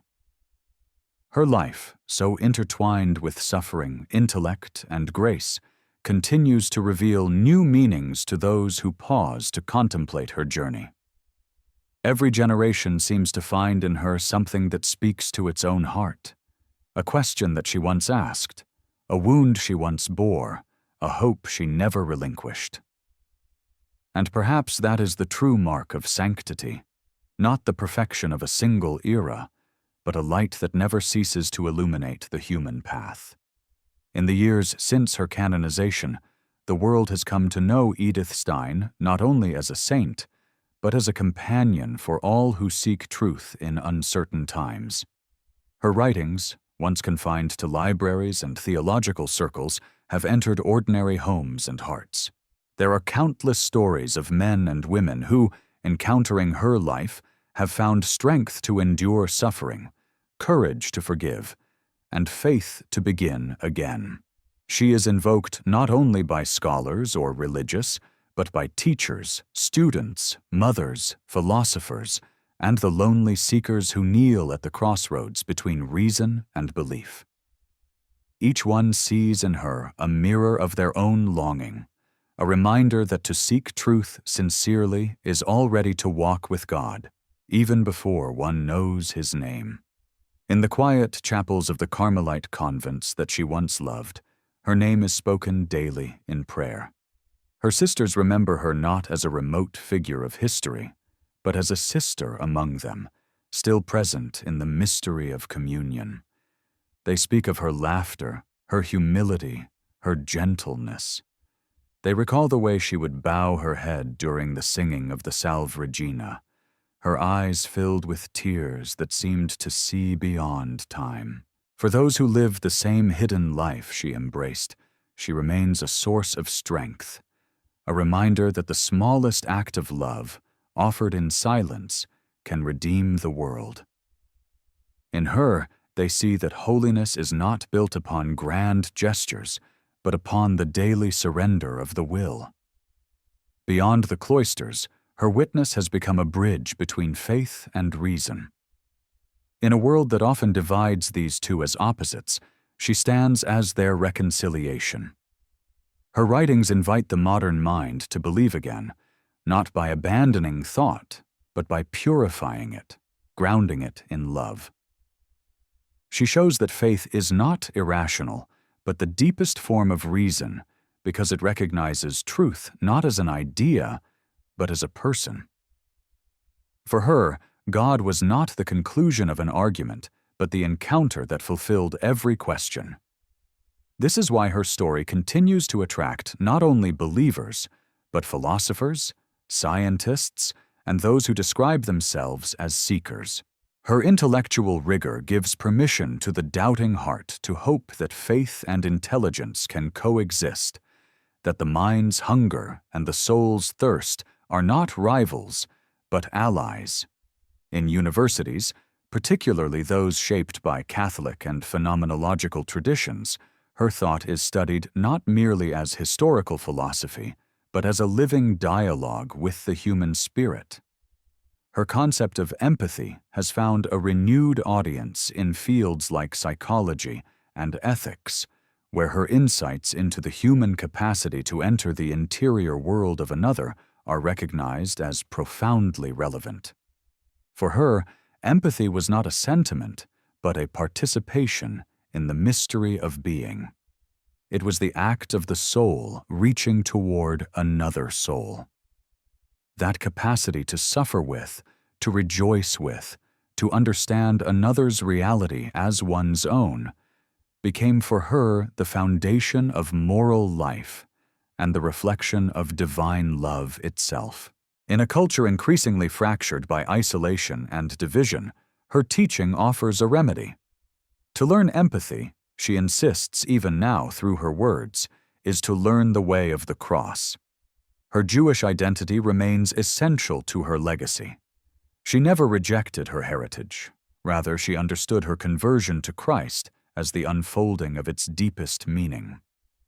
The same God who called Abraham, she believed, had called her, through philosophy, through suffering, through grace, to a completeness that did not abolish her roots but consecrated them. This aspect of her life continues to inspire dialogue between Jews and Christians, a dialogue that she foresaw as part of God's mysterious plan for unity. Her death, shared with countless others of her people, is the clearest sign of that bond. She did not die apart from them, but among them, one of them, praying for all. The Church's recognition of her martyrdom as a daughter of Israel, as well as a bride of Christ, is a sign that her life still reconciles what history once divided. Theologians see in her a unique reflection of the Virgin Mary's role in salvation history. Like Mary, she gave her assent, her fiat, in quietness and trust. Her yes to God was uttered not once, but daily, through prayer, through study, through suffering. She wrote often of the Mother of God as the highest model of human cooperation with grace, and in her own life, she mirrored that maternal self-giving. There is something Marian in her simplicity, her hidden strength, and her ability to bring others to Christ without forcing them. Those who come to know her often feel led, gently and imperceptibly, toward peace. She does not preach, she accompanies. She does not impose, she invites. Her presence in the communion of saints feels like that of a lamp burning quietly in the night, a small, steadfast flame guiding travelers through the darkness. Her canonization as one of the patron saints of Europe carries a prophetic weight. The continent that once gave birth to both her intellect and her suffering continues to wrestle with its identity. Secularization, cynicism, and division still haunt its spirit.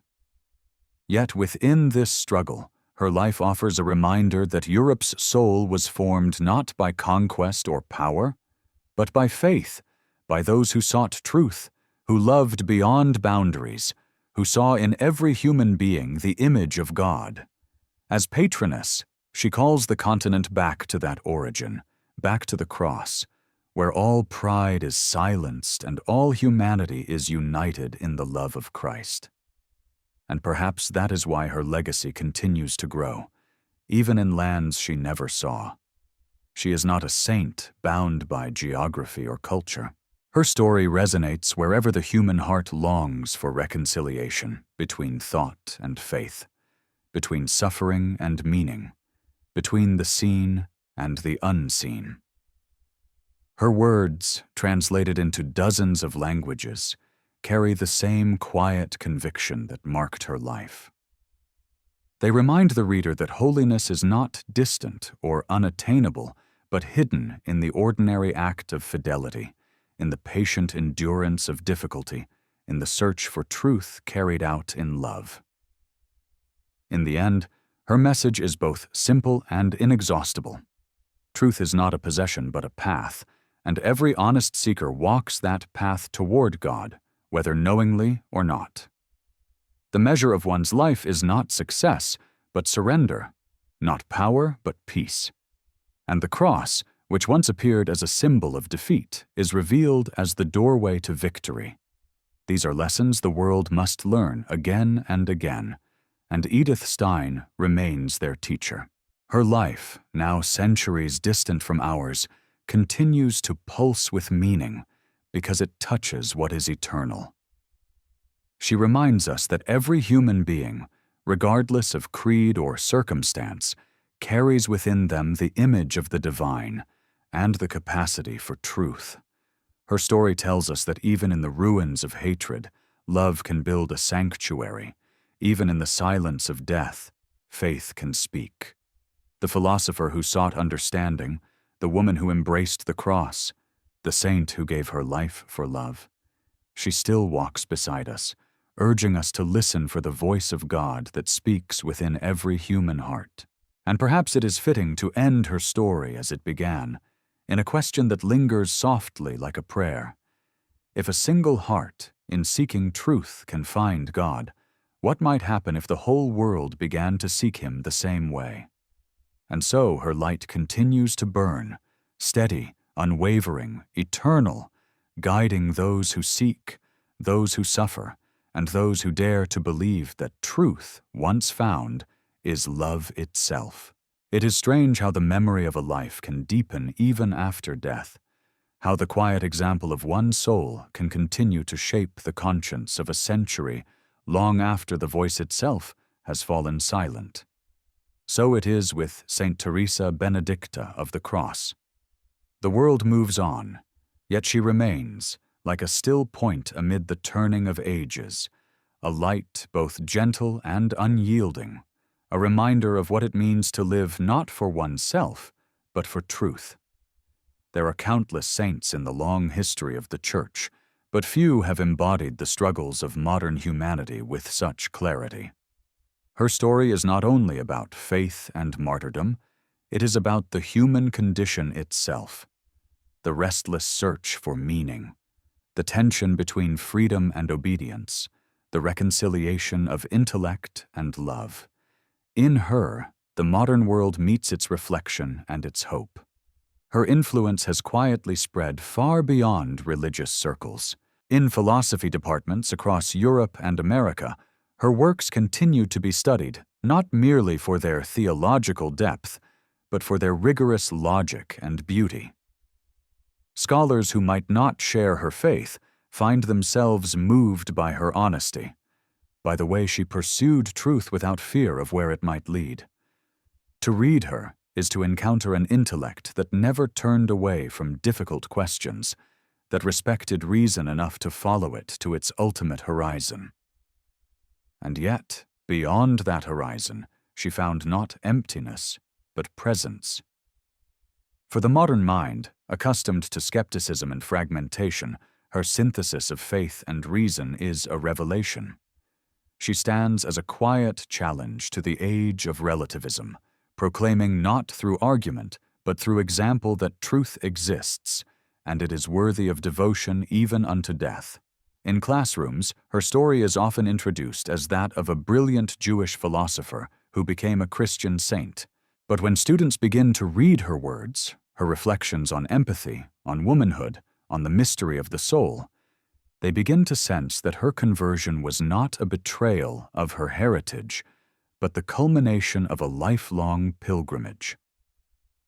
She had spent years seeking the essence of being, and in Christ she found that essence not as a concept, but as a person. The God she discovered was not the distant, unmoved mover of philosophers, but the God who had entered history, who had suffered, who had loved unto death. This encounter transformed not only her faith, but her understanding of humanity.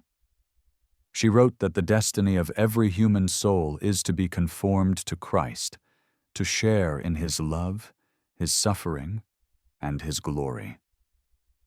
Such a vision ennobles every life, no matter how hidden or wounded. In a time when the word truth has grown fragile, her witness restores its strength.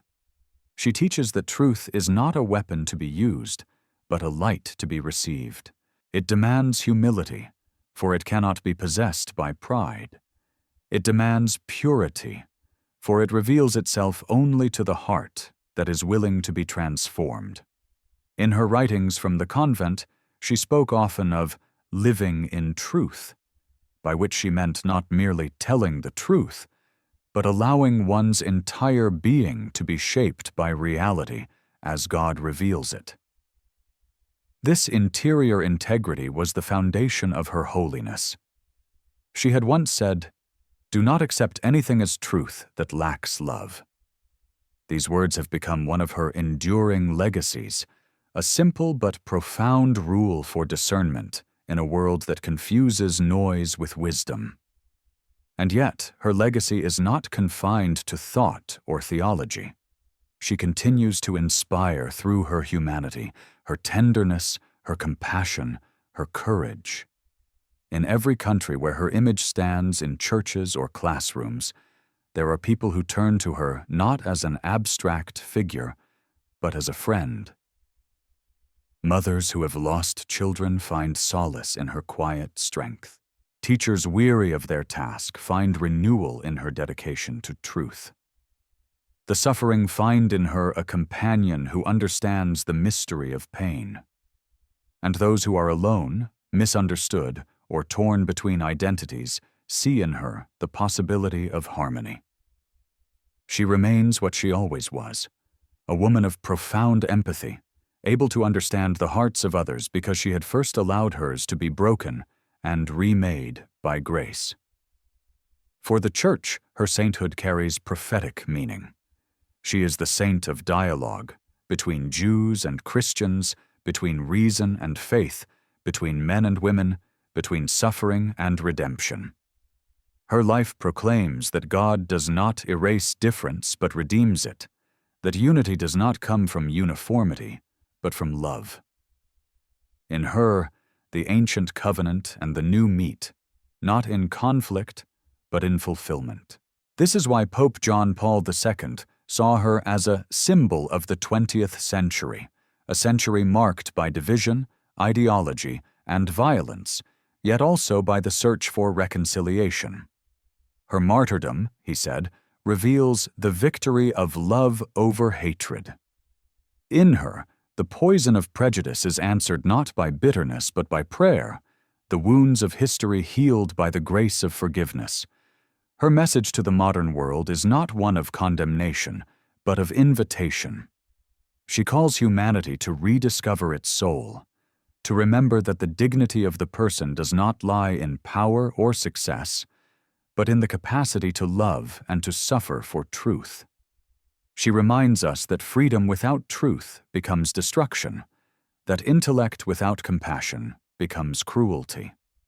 Her life demonstrates that holiness is not opposed to intelligence, nor is faith opposed to inquiry. She lived the unity of knowledge and prayer, showing that to understand deeply is to worship, and to worship truly is to understand. For those who fear that faith requires blindness, she is a light. For those who fear that reason requires unbelief, she is a bridge. Artists have continued to find in her story a source of inspiration. Painters have depicted her standing before the cross, her face serene yet luminous, the light of eternity reflected in her eyes. Composers have written masses and oratorios in her honor, weaving her words into music that seems to echo the silence of Carmel. Writers have drawn upon her courage, seeing in her life the archetype of the truth seeker, one who risks everything for meaning. Even outside the church, her image has become a symbol of conscience, a reminder that moral integrity is the one freedom no tyranny can destroy. Her presence is felt most powerfully at Auschwitz, the place of her death. There, amid the silence of the memorial stones and the faint rustle of grass, visitors from every nation walk the ground where she once stood. The air itself seems charged with prayer. Many who arrive as tourists leave as pilgrims, for in that place of horror, her sacrifice has sown a seed of hope. The same earth that received her ashes now bears witness to forgiveness. Standing there, one begins to understand her final vocation, to offer her life for her people and for the world. Her death, stripped of all dignity by human cruelty, has become the purest act of love. Each year on her feast day, the Church prays the same prayer, that we may, like her, seek the truth and cling to the cross. Those words encapsulate her entire life. To seek the truth, for she was a philosopher whose love of wisdom led her to God. To cling to the cross, for she was a disciple who embraced suffering as the path to redemption. In both, she found joy. the quiet joy of one who knows that even pain has meaning when united with divine love. And so her story continues, not as something concluded, but as something alive in every heart that hears her call. She is a saint for our time and for all time, a bridge between the world of thought and the world of grace. Her life tells us that there is no contradiction between searching and believing, no opposition between intellect and sanctity. Her death tells us that love is stronger than death, and that truth, once found, demands everything, but gives everything in return. As we remember her, we are reminded that holiness is not beyond reach. It is born in the same human soil we all share, watered by tears, shaped by longing, and crowned by grace. And in this remembrance, her voice returns, calm and tender. The world is in God's hands, even when it forgets Him. Her words linger like a benediction, a final assurance that light will always rise, even from the ashes, and that those who seek truth will find not merely knowledge, but the embrace of the living God. And thus, from the depths of suffering, her life still sings, a hymn of peace, of faith, of love unbroken, echoing softly through time. There is a silence that follows the telling of her story, a silence that does not signify an ending, but a fullness too deep for speech. Saint Teresa Benedicta of the Cross does not leave the listener with closure, but with contemplation. Her life, so woven with paradox and light, does not resolve neatly into the pattern of history. Rather, it continues to unfold like a living prayer, echoing across generations. She stands, even now, at the threshold between the temporal and the eternal, a figure of stillness amid the turbulence of modern life, her gaze resting on the cross that once seemed to destroy her, but instead became her crown. When we think of saints, we often imagine them as distant figures, frozen in stained glass, their holiness sealed away in mystery. But Edith Stein was never distant.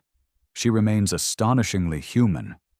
Her sanctity was not born from visions or miracles, but from clarity, conviction, and love lived to its very end. She wrestled with doubt. She wept over loss. She questioned, searched, studied, and waited.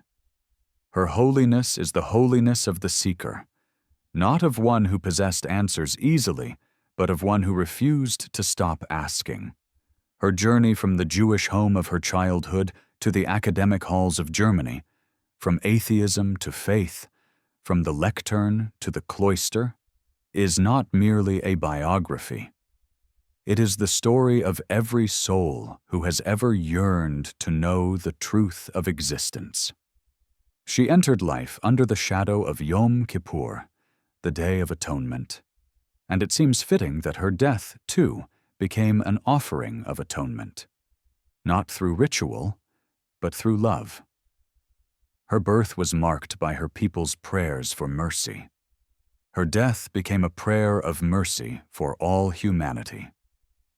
She reconciled within her the two faiths that had so often stood apart, becoming a living bridge between the synagogue and the church, between the covenant of Moses and the cross of Christ. It is a bridge not built of theory, but of sacrifice. Her life proclaims that the God of Israel is also the God of Calvary, and that His mercy extends beyond every division of creed and race. In her, these truths do not compete. They coexist, joined in the mystery of grace. The story of her transformation from Edith Stein, the philosopher, to Saint Teresa Benedicta, the martyr, is more than the chronicle of one woman. It is the revelation of how divine grace moves through time. Her intellect was never discarded, but transfigured. The very reasoning that once led her to doubt became the instrument that guided her toward faith. She discovered that reason, purified by humility, leads inevitably toward adoration.